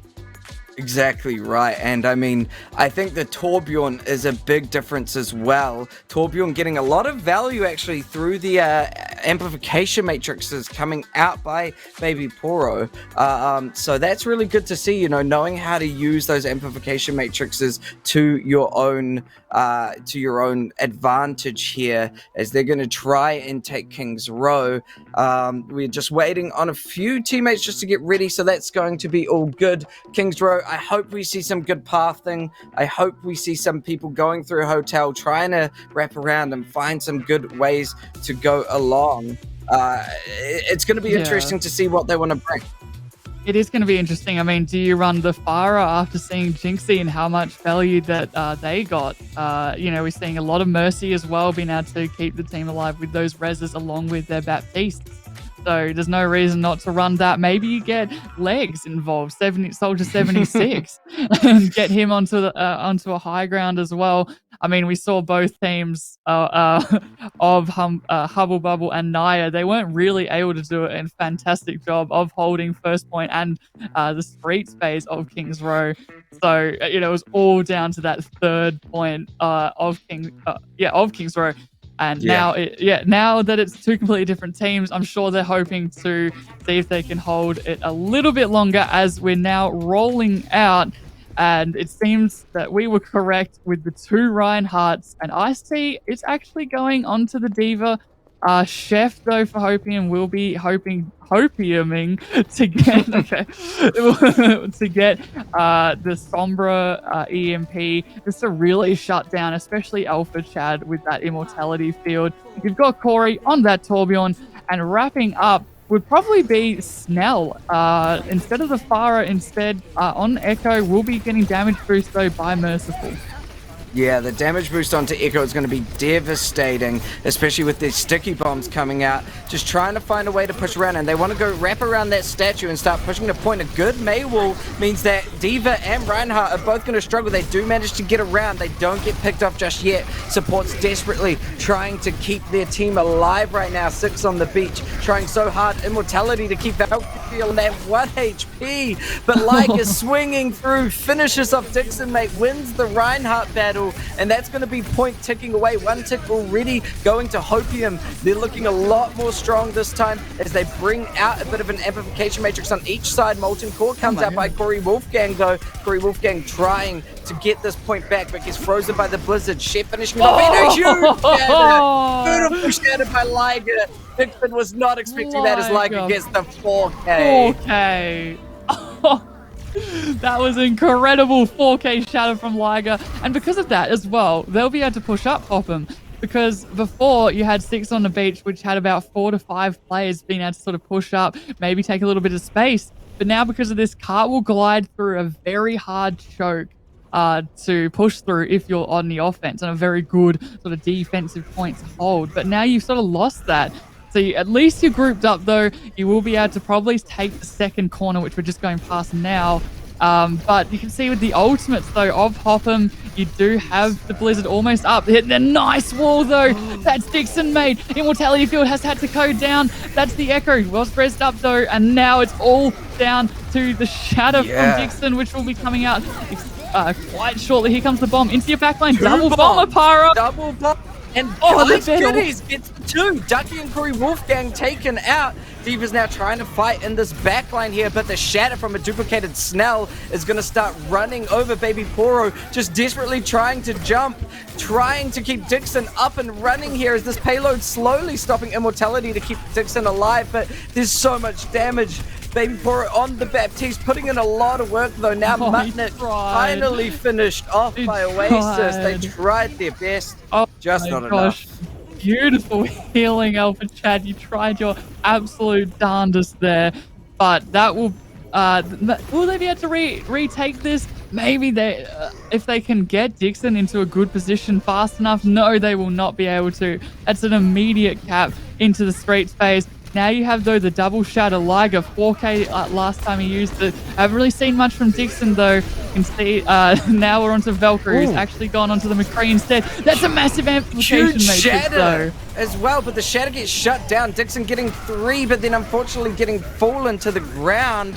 Chef now finishing off some kills, and Corey Wolfgang getting run over by Liger. Liger is being so much more aggressive this match. So much more aggressive, and it's working a treat. Oasis being able to keep the aggression alive as well. Amplification matrix came out, and because of that, just being able to burn down everybody on the side of 6 on the beach. Here comes High Noon. Will it pick anybody up? There's a beautiful May wall, though. Will stop it completely. Yeah, that Deadeye was looking for it, but a huge May wall just made sure self-destruct comes through. Takes out Valkyrie. That's a huge pickoff right there, and Liger's able to start taking down Dixon. This is desperation now. 4-6 on the beach. They were looking so strong last round, but now Hopium has come together. They found the hope they were desiring. A duplicated self-destruct comes out. Who's it gonna get? It gets 3! Ducky Alpha and Mutnik all taken down. Snell showing us how to play the Echo, and the Echo difference in this game is coming through. Snell found the character that they want to play. Now they got a Wrecking Ball just spinning around Dixon, trying to find any sort of value for the 6 on the beach, but no, it gets pushed through. 3 minutes and 51 seconds as well. I tell you what, Hopham, they may have a chef on their team, but my goodness, was Snell cooking up a storm there on that Echo. That was a beautiful amount of kills that went the way of Hopham. And yeah, so I think the aggression worked. I think Liger was a little bit too timid there in our first round of Lijiang Tower, but really coming into their own. And now with the switch up, though, it's all up to how will the defense of Liger hold up. You know, will we see the same aggression? Will we see sort of like a retweet, a retreat and switch? You know, sort of baiting them into a more advantageous position here. We're gonna stick with, though, of course, the Reinhardts and the Divas. That has been working really, really well. And I do like Chef staying on the May. The May walls have been really, really huge of just shutting down High Noons and Alpha Chad's amplification matrix as well. Also, as well, just locking up Dixon, mate, especially during that last sort of phase on point C. You know, no heals were able to really fall into Dixon, and because of that, just fell almost instantly. Still got Snell, though, wanting to go onto the Echo, and why not? It worked an absolute treat. Valkyrie, though, with the Reaper, Oparer, it's an interesting pick. You got to get really up close and personal, but how are you going to do that when you've got Snell up in the air and just poking you out? We're going to have to see how Valkyrie does with this Reaper pick. It's going to put a lot of pressure onto Dixon and Mutnik, and onto Kitty and Liger, and that's what you kind of want. But Dixon and Mutnik, they're looking to run around, trying to start pushing in. They're behind this weed statue at the moment, not really getting any push so far. They're starting to now slowly push up. Maywall comes out trying to block someone off, but a better Maywall by Chef. Immortality has to keep both teams alive. Alpha Chad already up to an application matrix. Pops it out. Really putting in the hard work here, jumping over the Maywall to keep healing the team. Incredible stuff, but the turret is sending a little bit of harassment their way. But now as the team falls back, as Hopium says, we're just going to fall back and reset. Chef gets blocked off and fire strikes. That was such a beautiful take there. Massive heals from Alpha Chad. Absolute Chad amount of healing coming out. And look at that. All rest. That? Okay, maybe turn a fight around. Never mind. Yeah. Liger does fall pretty much instantly. And now it will be cap point A. Now we're onto the streets phase. But this is this is just mean. Just let him go. Just let him go back to his team. Oh. Dagger onto Oasis. That won't help at all. They're going to have to just wait for the Baptiste, which has been so pivotal in keeping both of these Reinhardts alive, of course. You've got Dixon and Mutnik's ult as well, whereas Liger did try and get a shadow and point things back in the right direction for his team, but really didn't get much.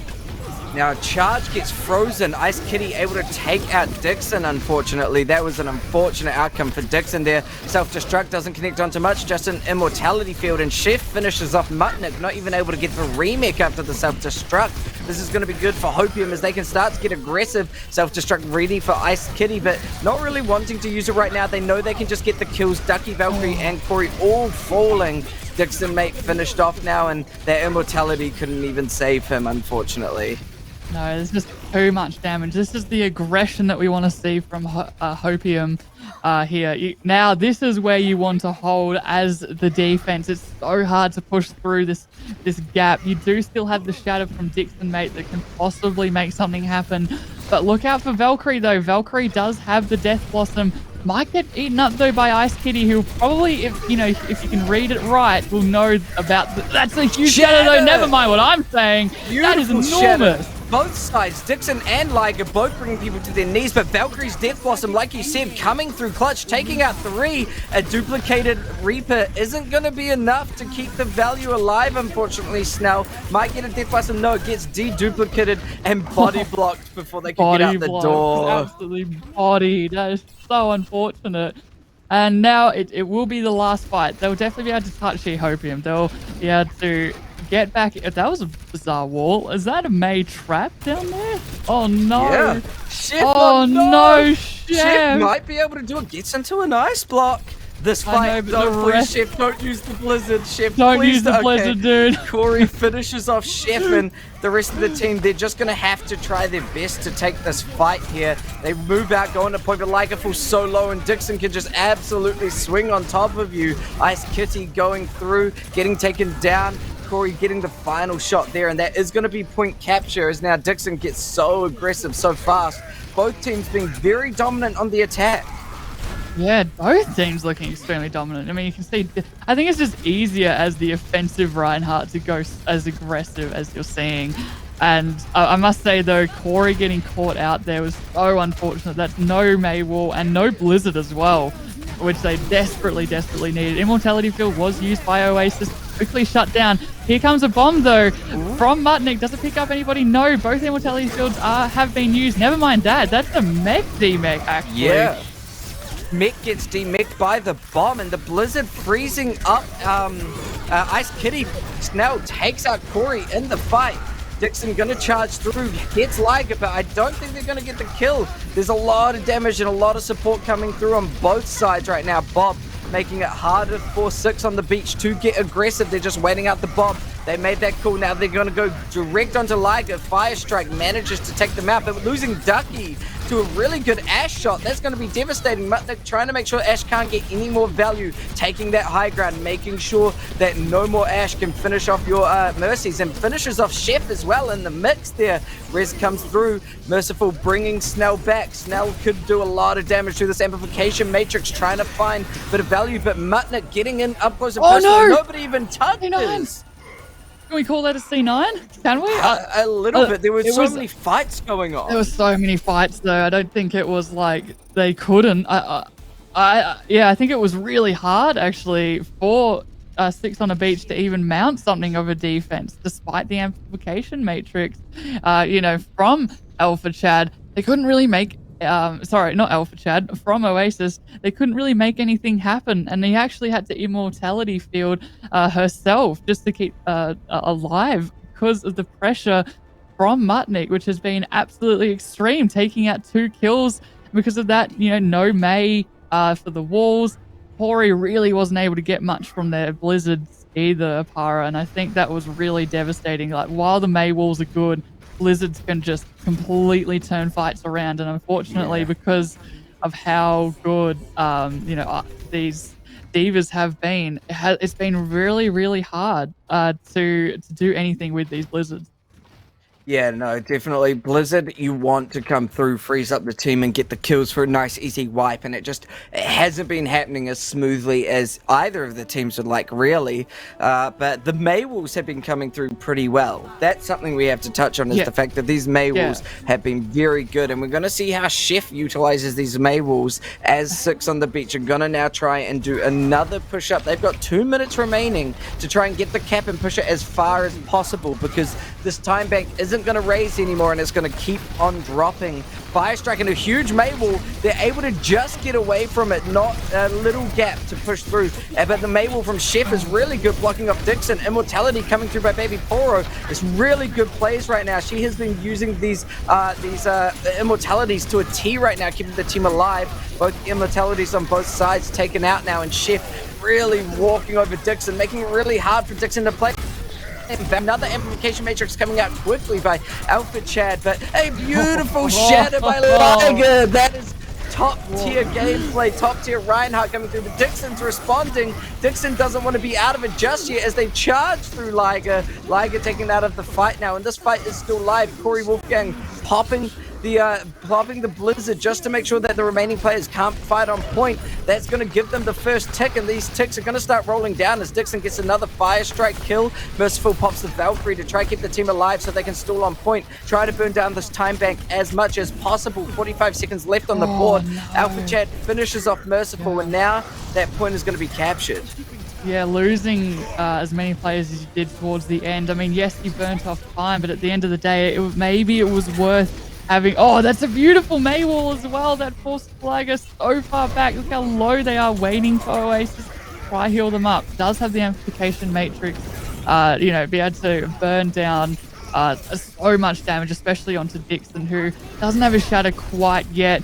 Can see, Snell and Chef respectively have their blizzards. And unless you get another blizzard, maybe double blizzard, but that's even bigger. That's a massive bomb taking out Mudnik. Chef though with the bigger blizzard being able to take out Ducky as well. Oparer, so many ultimates. Yeah. But I think it was worth it because now they are able to stop the cart here. I don't think Valkyrie's really going to get much, and that will be possibly a stop in overtime, especially with that Maywall coming out. Never mind that, the Maywall went down.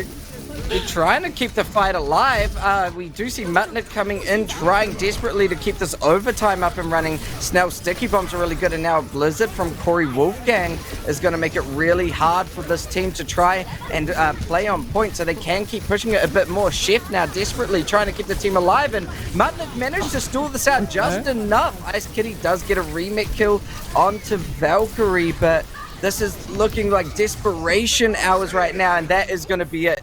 They can't touch any further as Liger rolls through the remaining players.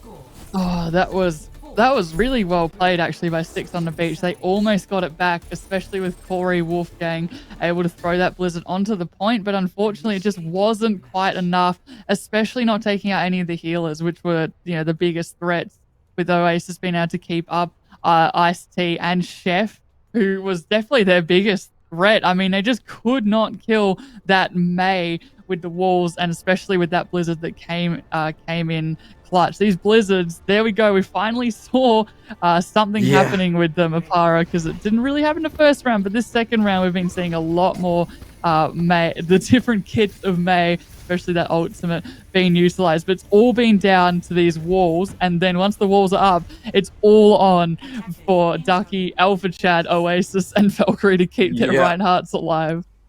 Absolutely right. These supports are trying so desperately right now to keep them up and running. They're just trying, but they like the healing, you've got to pump it out constantly. It's almost like Merciful can't even go to damage boosting, because if they do, their teammate might die. Exactly. It's been so much damage that you can't really think about it. In fact, so much we're not even going on the Mercy for the attack. Instead, we want that nano boost, for the defense. My apologies. Ducky onto that Ana instead. Maybe trying to, look, the nade will be absolutely enormous, especially if you can get a big one onto. That's a massive wall. They just blocked off 3 members. The Reinhardts charge each other just to make sure that nobody gets pinned and taken down.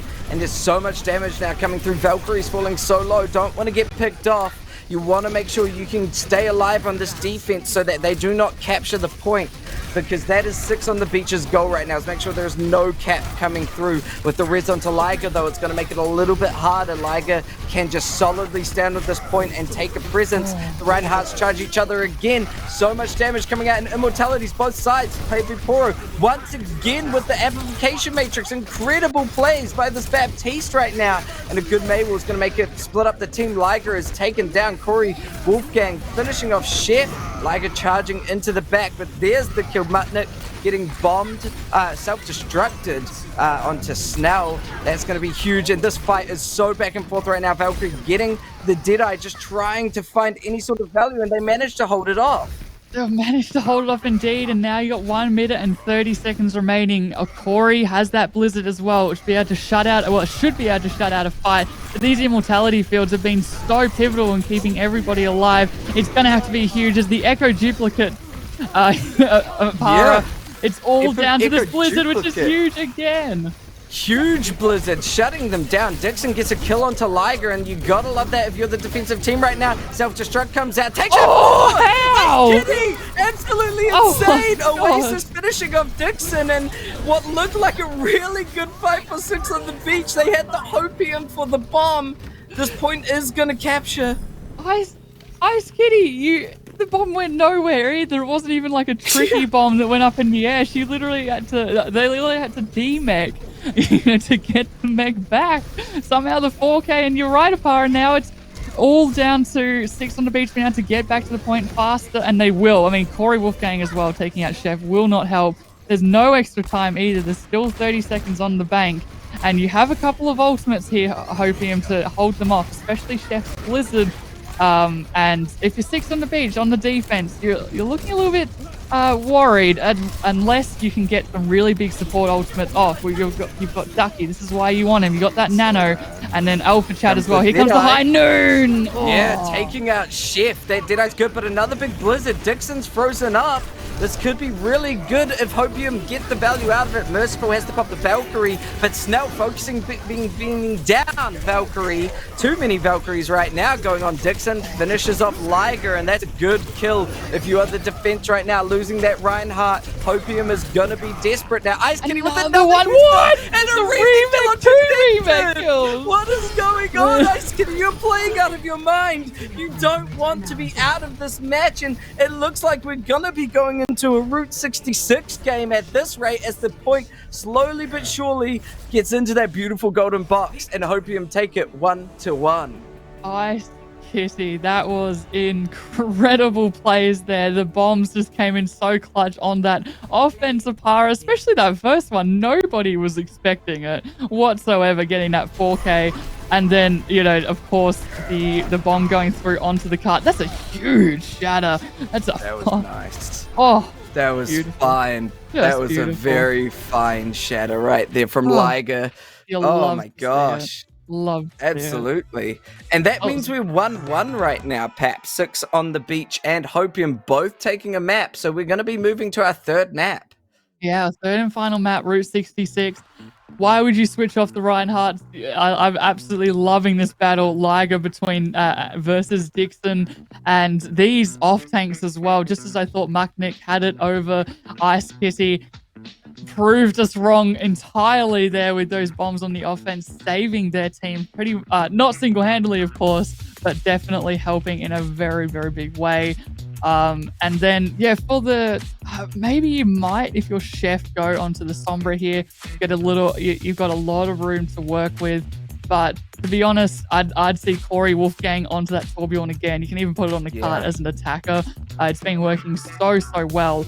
I also really like Snell as well onto the Echo. I wasn't expecting that. And with the Echo duplicating either the Reinhardt or the Diva, it really threw 6 on a beach against the wall, and that they weren't expecting. But Para, can we just talk a second about how incredible these supports have to be to keep this much damage and this many players alive all at once? It's all down to the immortality fields and the cooldowns off the Babs.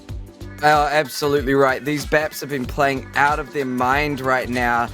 Baby Poro, really a key player, because every time I am looking at their Baptiste, it is ready, up and running, and they pop it. So many amplification matrices, that last map of King's Row. So really good stuff. Baby Poro, if chat is confused, is Alpha Chad. Baby Poro is their Twitch username there. But at the same time, Oasis and Merciful really putting in hard work. Ducky as well on the Ana. I think maybe that could have been a bit of the diff, the Mercy versus Ana. You know, sometimes having those different supports whilst you get the reses off, the anti-nades can be so crucial. So we could be seeing a little bit of that. Yeah, it actually wasn't. I didn't really see many anti-nades. I could be wrong, but I think Ducky just purely when you nade your team, you're able to do 50% more healing, and that really helped Alpha being out, and of course Ducky, the heals to keep Dixon going. Whereas when you have someone like Merciful with the Mercy, yes, it helps when it comes to like getting picks and stuff like that, or with a Farah or an Echo. But when it's as aggressive as Six on a Beach showed that they can be, that's when the Mercy is a little bit harder to play, and that's where Ducky really came into their own and were able to grab those sleeps, get those nades, and also get that nano just to keep. I think he put it on Dixon, if I'm not mistaken, there, and that just allowed Dixon to press W even harder than I'm sure he already was.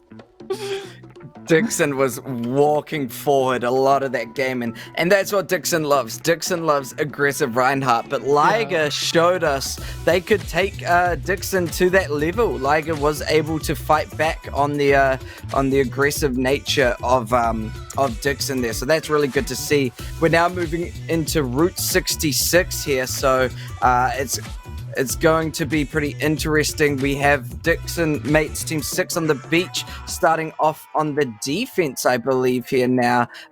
Do you think there's going to be any 6 on the beach actually on the attack? Sorry, it seems like we're going to be running through here. What do you think they're going to want to run, Pat?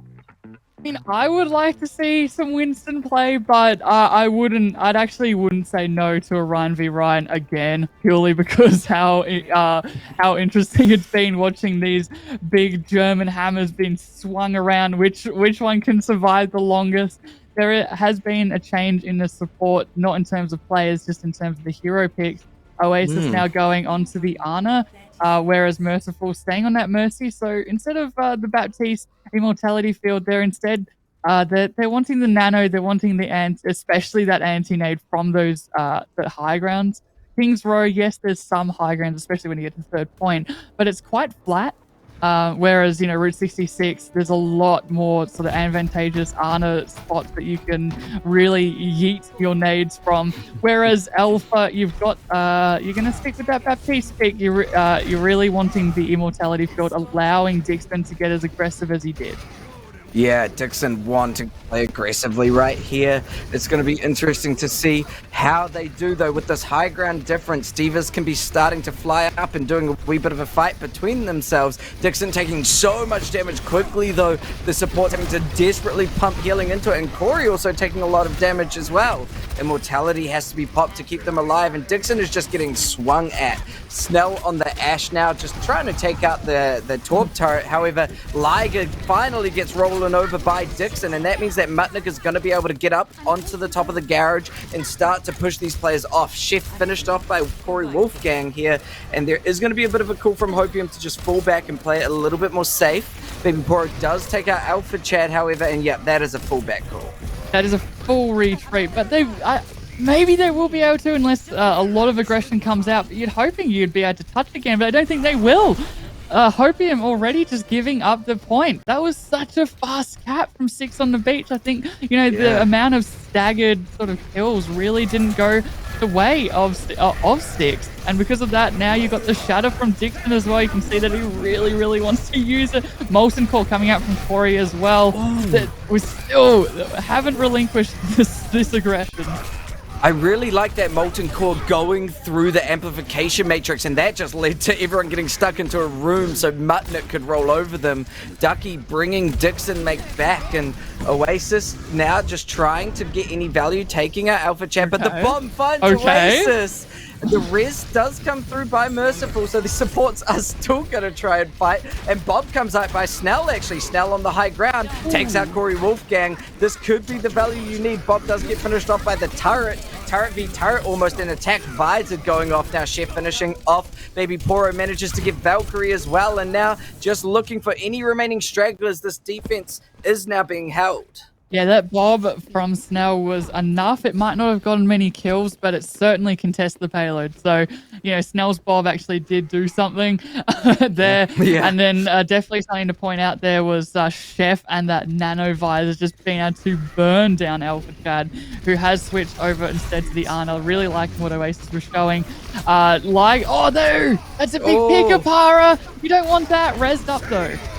Yeah, the res comes through, brings Chef back, but Corey's turret finds Snell in the process, which means that there is not going to be any sort of Ash damage. But Ice Kitty coming through with the bombs again. These kitty bombs are insane every time. The res by Ducky brings Dixon back, but I mean, now they've just got point progress. They're just going to be able to push up, be aggressive, and start continuing forward. Chef going to look for a little bit of a flank. Liger charging out. Has got the shatter ready. Needs to try and find a lot of players with this. Snell is now back up on the high ground, looking at a beautiful shatter comes through by Liger. The nano comes onto Dixon just to make sure Dixon lives, and Chef falls by Corey Wolfgang. Corey Wolfgang popping a Molten Core onto the point so that as the point progresses, they cannot contest it.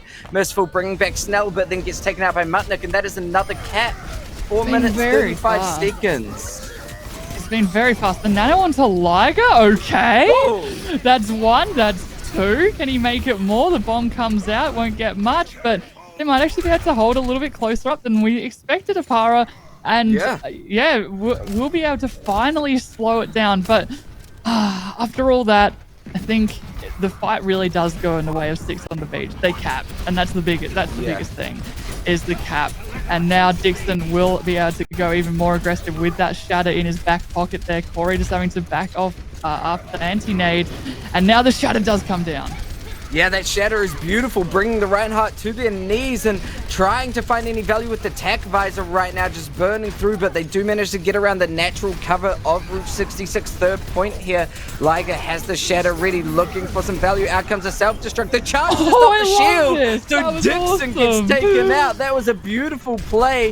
Mutnik now trying to do anything to keep the rest of the team alive, but these defense matrices up and running. Liger gets the nano, fire strikes through, takes out Ducky, and that's going to be huge. Valkyrie now collapsed, and they're just going to look for any remaining players and spawn as they get slapped. Again, Liger, finally the aggression we saw from King's Row is back again, and Mutnik as well, now getting demeched. We'll have to just go and get either staggered or we'll get instantly picked off. But you just stagger Mutnik. It's slower for him to try and get that mech back. Unless, of course, we have seen some demech kills, remech kills this time around. So could it happen again? Maybe. Anyway, we're going into Valkyrie with the High Noon, who might pop it if he's alive. If they're alive, sorry. The anti comes through, Para. Oh, but Kitty getting the kill onto Corey. Well, that is going to be devastating. Out comes that Deadeye, as you were talking about, but only demechs Ice Kitty. But to be honest, get Ice Kitty out of that mech, because those self-destructs have been absolutely nasty, so you don't want them coming through. Dixon being antied is going to make it a little bit harder to be aggressive, but find Chef. Huge plays coming through here right now. And it's around. Yeah, they managed to turn it around.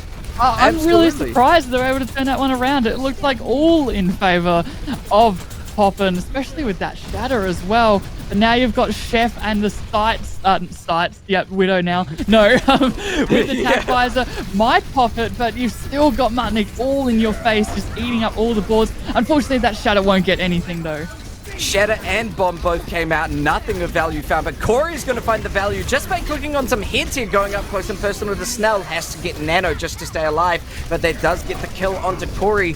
Bob comes out and the tech visor gets shattered. Dixon does not want to be aimbotted right now. Dixon said on the ground, Mr. Soldier 76, res onto Corey Wolfgang, and Dixon is just going crazy right now, fire strike and swinging, and that cat is going to go through.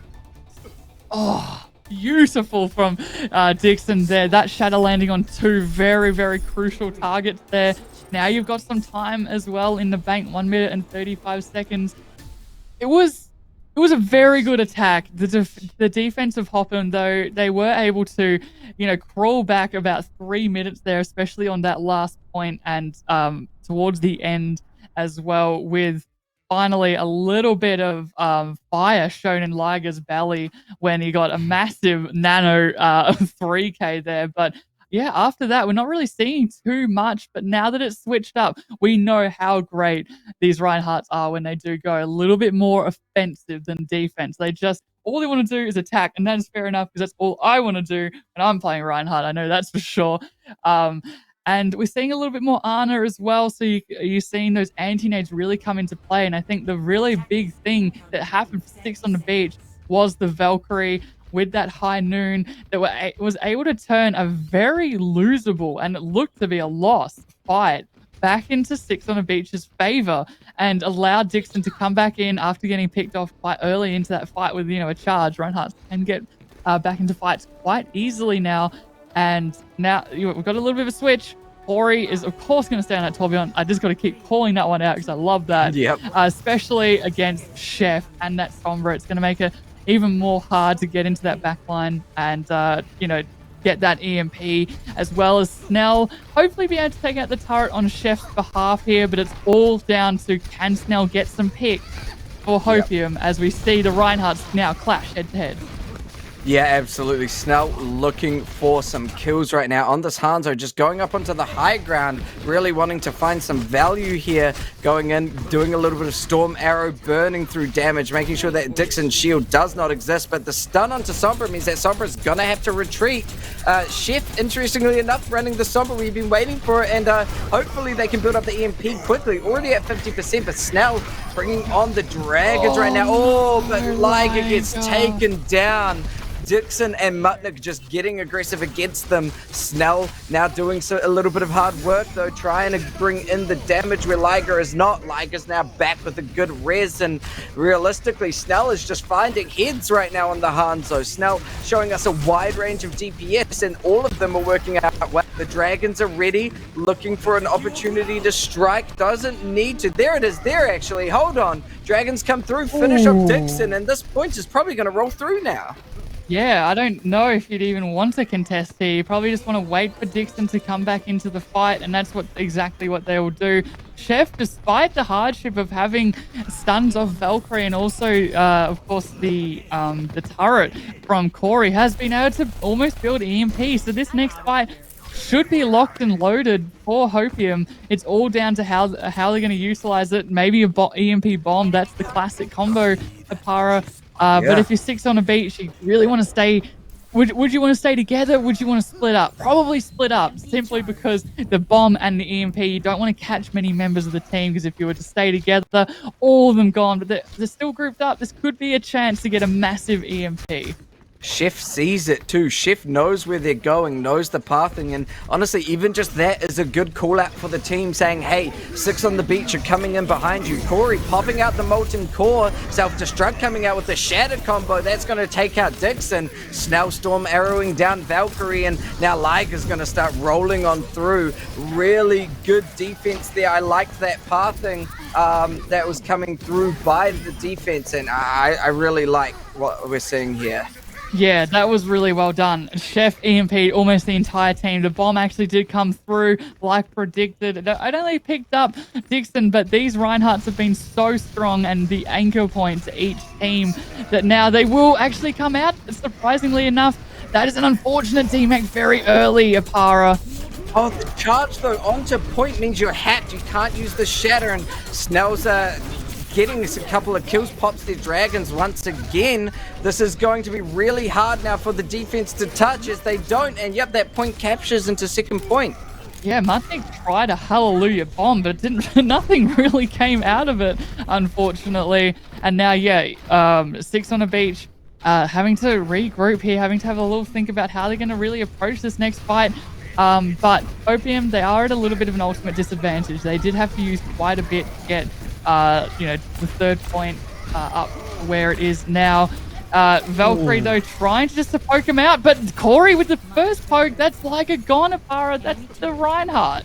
Yeah, that Reinhardt loss is devastating right there. That is going to be really hard right now. Liger tried to go for the charge, but everyone called it out. And you can see 6 on the beach responding perfectly, getting really aggressive. Liger trying to come through, but a beautiful shatter by Dixon brings everyone to the ground. Liger gets finished off. The rest does manage to come through. I'm surprised they let that happen. Wow. Nano now onto Liger. Liger comes back to life and looking better than ever.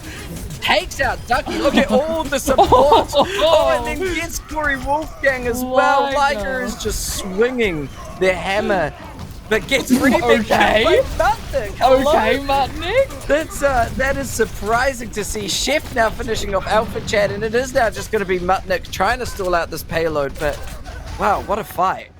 What a fight indeed. Mutnik wasn't going to go down there without a bit of a squish onto the Reinhardt. Hopium and of Hopium. Now Ice-T have got a bomb of their own, Oparer, so they'll probably be sending it out. Oh, another pick. Corey gone. That's from the damage boost too. Huge bomb. Taking out Mercy, that's going to be really good. Ice Kitty now flying into Dixon, and Ice Kitty is putting in so much work. Valkyrie trying desperately, but Snell knows exactly where you're walking and manages to find the kill. Out comes a bit of a sonic arrow to just show where the players are coming from. Dragons onto the point, makes it really hard to defend, and Ducky gets taken out in that. The bomb from Mutnik is good, however, and you know what? Defensive kills are good because you have the better respawns, but a beautiful shatter from Liger doesn't give too much value on the way. Snell is insane on this DPS though, taking out 2, but that's all that's going to be written here today. That is all she wrote indeed. Now Dixon is on the ball. We haven't really seen any other tank other than Reinhardt Oparer, so it'll be interesting how they go. Will they switch back to that Reinhardt? No, actually, they'll go Winston instead. So they're going a lot more dive as well, with Valkyrie now going onto the Tracer, seeing if you can possibly single out Snell. It'll be interesting to see what they dive. EMP though, Chef looking to use it as maybe with a shatter or something like that. Here it comes. Big EMP comes out. Yeah, perfect EMP. Chef knows exactly how to use it, and Liger benefiting from the EMP, taking out 2-1 with the charge, and now just swinging around, taking out Ducky. Snell putting in the work as well, trying to fight this Moira off, and the nano onto Liger is going to mean that Liger is just going to swing around and bring the devastation. Snell going off, taking out Valkyrie, and even Merciful getting a little bit of a kill with the pistol. Snell taking out 3, and that's going to be it. Now this payload is going to push through with near perfectly similar time banks. A little bit more stall coming out, but 1 minute 28, there's 7 seconds difference. It just shows how closely matched these teams are. 6 on a beach, Hopium really putting on an incredible showing here. And that was such a good EMP by Chef Oparer. All 6 members of the team. Then we had Liger push in, and I mean, we can't forget how well Snell is going, picking off the heads. I mean, you see Tracer come out of spawn. I think that was Valkyrie, and got instantly picked off because of this. Okay, my brain gone, ladies and gentlemen. You're good. My brain dead. Windows 98 error. 6 on the beach though, attacking. They will be doing it a little bit differently this time, Oparer.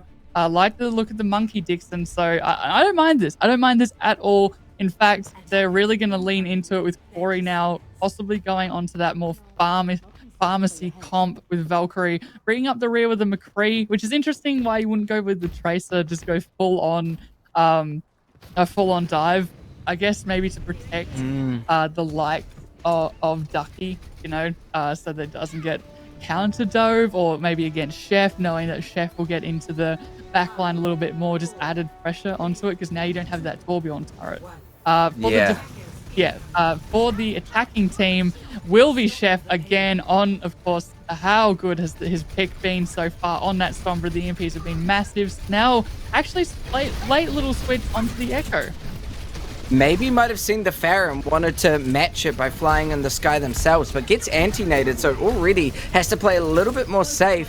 Comes out now, tries to take down Corey Wolfgang, and already Monkey's falling really low. Dixon getting a lot of damage, but Corey Wolfgang finds Chef, and that's going to be a good first kill for the defenses. They can now get aggressive. Mutnik running into Liger, Snell having to fall back, and a stop right here is going to be rough considering there's only about 45 seconds remaining. Corey finishing off the Mercy, and Ice Kitty getting taken out as well. Oparer, have a look at Corey's ult charge as well. It's 90% already in the first minute.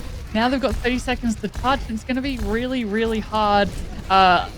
Especially without that immortality field. Perhaps you can get a massive anti-nade from Oasis, but it's all down to these picks from the DPS. Snell really needs to try, and that is massive. Oh no, he kills Takes himself out as well with it from the shield from Liger, and I mean, you gotta love that, especially since Merciful can bring Chef back. They do get taken out by Mutnik, however, and the Primal Rage by Dixon is gonna throw around Oasis even. There goes Dixon flying from a focusing beam, and Alpha Chad now taking out Snell. I always love to see a Mercy get a bit of a kill here. Chef desperately trying to find something in this overtime as it's slowly ticking down, but out comes the bomb by Mutnik. Mutnik just making sure that they cannot keep pushing this payload, stalling it out. Valkyrie Another trying to find kill. hits. What the hell? Remake D-Mic? Hello? What is this? Remake D-Mic? Corey Wolfgang taking Remake Steption? Hello? Exactly right. And there it is. We saw the duplicate came out by Snell, but it wasn't going to be enough to get a touch. It wasn't to be, and he can't barely move. 4-6 on a beach. That was a very, very good defense. Oh, sorry, Hopium. My apologies. Other way around.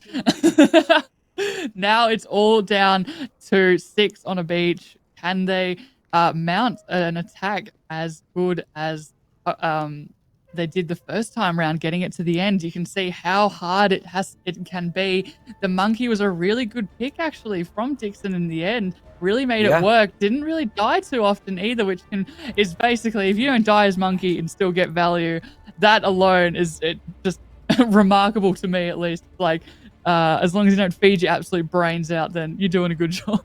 Liking the Monkey still. Oparer, 6 on a beach, will be actually attacking now with that Monkey. Mutnik will be staying, of course, on that Diva, maybe looking for another rematch kill of the day. Chef, though, this is a big change. We haven't actually seen a May come out for a while, not since King's Row. Maybe trying to read a Reinhardt, but that's going to get no values unless the dive doesn't really work out and you're able to really freeze up Dixon, not allow him to move up very much. Oasis as well, back onto that classic, that piece that we saw back in King's Row, able to keep his team alive so well the first time. Her team alive so well. Yeah, the support is just huge coming out from Hopium right now, but a good Dynamite is going to put a lot of pressure onto Dixon and Mutnik right now as they are trying desperately to find where to dive, desperately wanting to take Snell out. Snell showing us a little bit of work on the Ash now, looking for Corey Wolfgang up in the sky, gets a good shot, but doesn't finish them off, unfortunately.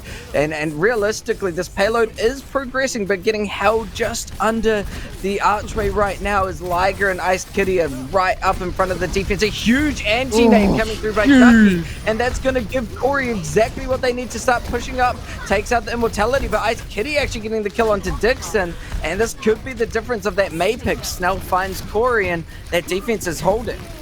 The defense is holding Snell as well. That was a beautiful pick off, trying to get this Mercy. Just doesn't.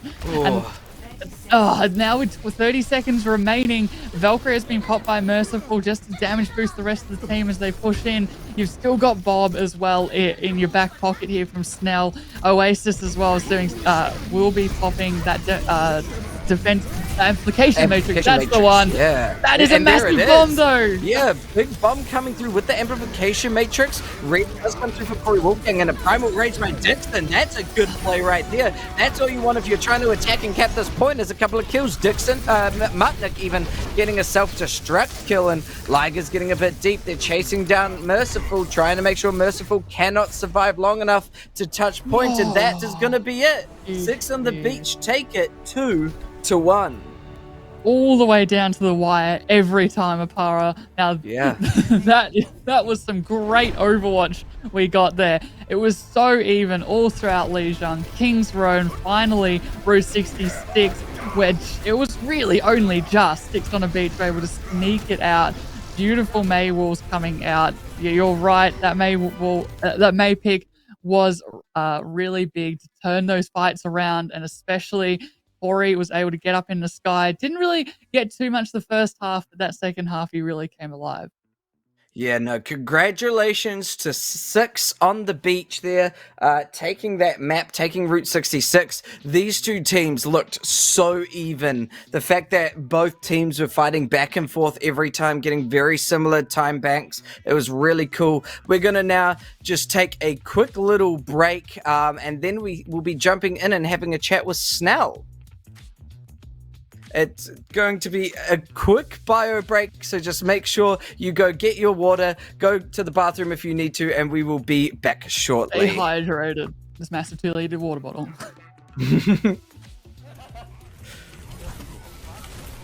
Oh, this is free. Big one. That's actually free, dude. They grabbed because they thought they were tipping. He's one. Let's go. Go. Go. I'm a fragger. I'm a fucking god.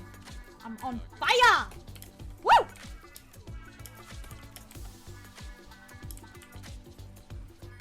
Wah! We need to kill the Czar. Just kill the Czar. Nope. Okay. Tracer pulse box paying off, baby. I actually have. I don't think I would have done that without all the 10 hours of practice. Hey, dude, it pays off. 10 hours, nice. No, that's a joke. I didn't practice for 10 hours. I have 9 hours total playtime on Tracer. So. Really? Oh my yes. god.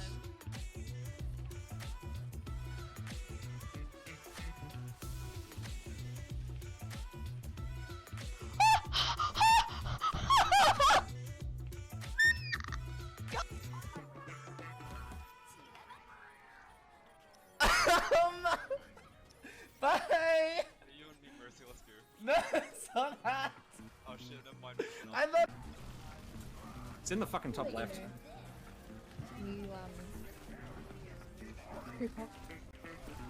My Inamort saved me there with that pin. Where am I? Oh, massive shadow! What the fuck? There's a fucking Doom behind us though. Oh, they got charged. Oh no! Fucking exist and press a button. Oh my god! I fucking got him. He's one. Nice. Go. Push. Anna one. She's donked. No nade. Nice. Oh, Mercy half, back right. I'm gonna hammer that bitch. Hold on. Sup, bitch?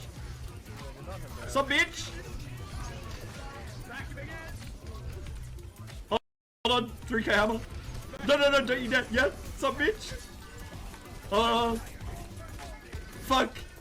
Fuck you, Lucio. Action kinda weird. Undo. Were you ever almost get a 4k with a hammer?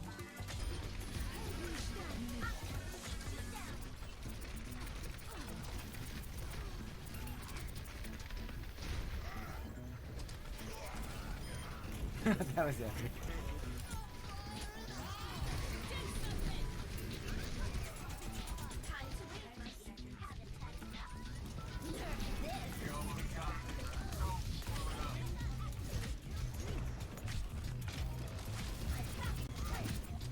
two up there. She's still got her pocket, bro. I wouldn't.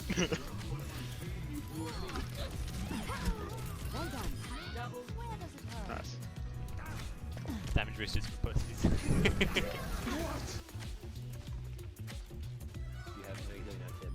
They're looking at me. McCree's low. McCree half. Shut. All behind us. They're 2 down. Can we push? They're 3 down. I'm hacking. Wait on the flank. I think I can kill you. Ooh, that was. Oh. Aaron. It was delicious, but it did also give me a stomach ache.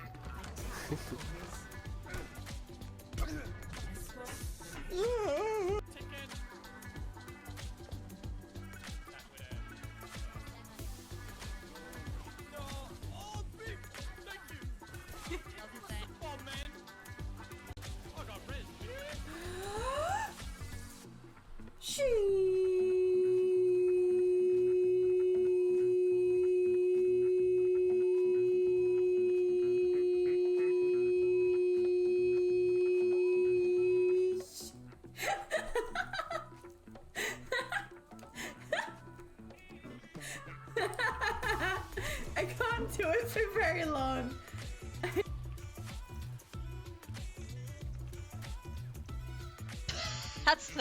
That's tough.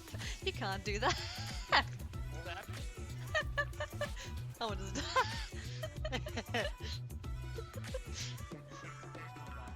That's not fair. I just traded high grounds. I went to go get it and she's like, nope. Sorry, I'm doing a bit of trolling. If you can, actually, don't have any bubbles. Shadow, I was gonna say. This is one hit. Tickle him. Hunter's dead. Jump, bitch.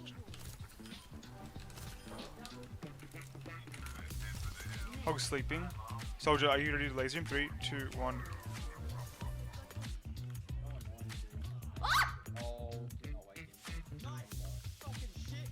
Thank you! Oh no. This guy just gets hit with a question mark.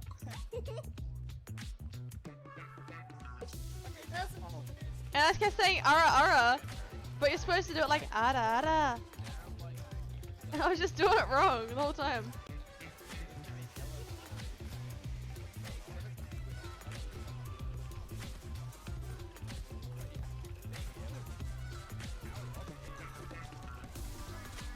What am I fucking hearing? Ah, hang on, guys. Was I just shooting heals at them?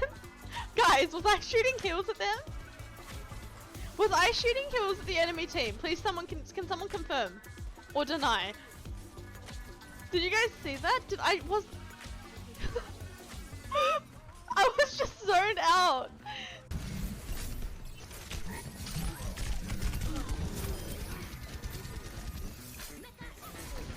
I did say we were going fishing, chat. I did. I warned you guys. We were going fishing. We going fishing. I'm on the water. I'm on water fishing all day.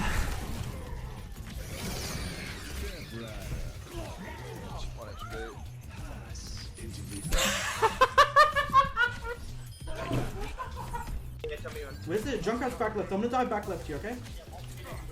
Alright, 3, 2, oh what? Okay. Oh, this is just free. Big guy, big one. That's actually free, dude. They grabbed because they thought they were tipping. He's one. Let's go. Go. Go. I'm a fragger. I'm a fucking god. I'm on fire! Woo!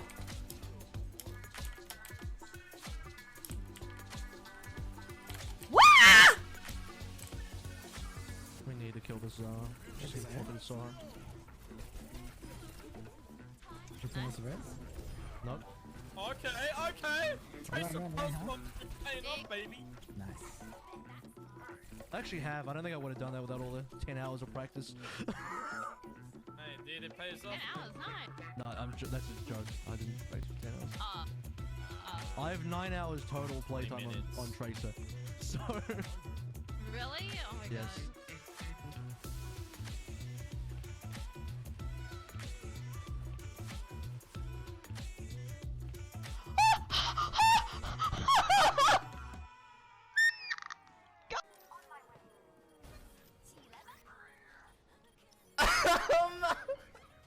Bye! You and me, Mercy, let's go. No, it's not that. Oh shit, never mind. I love. It's in the fucking top left.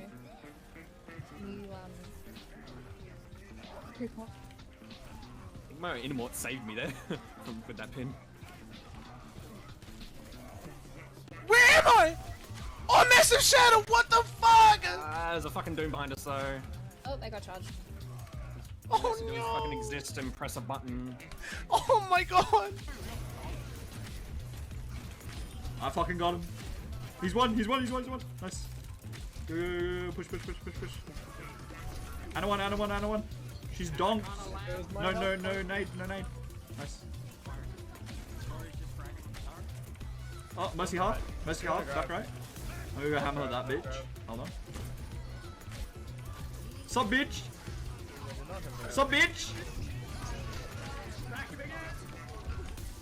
Hold on, 3k hammer. No, don't you dare. Yes, sup, bitch? Fuck. Fuck you, Lucio. Action kinda weird. Undo. Were you ever almost get a 4k with a hammer?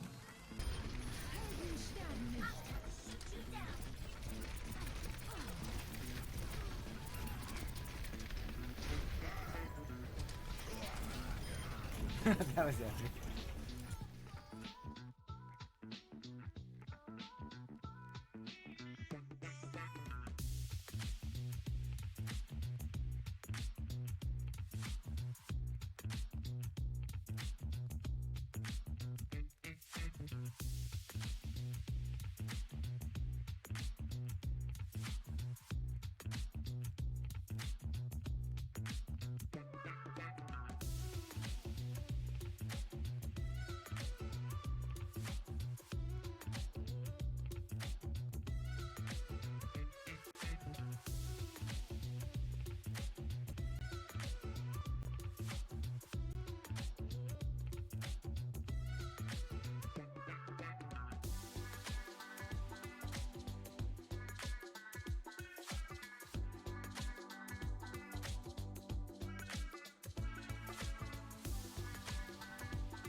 Hey guys, how you doing? Doing very well. Enjoyed the games.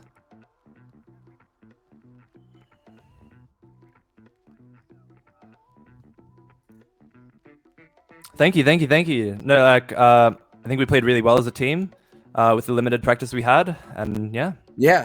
One thing I have to say is you were popping off on all your heroes you played, Ashe, Hanzo, Echo, all of your mains. Do you like to play DPS the most, or what hero is your main? Oh, thank you. So, look, to be honest, I used to be a DPS main, and I'd mainly play Hanzo, but in the past few seasons, I placed a lot higher on support and tank.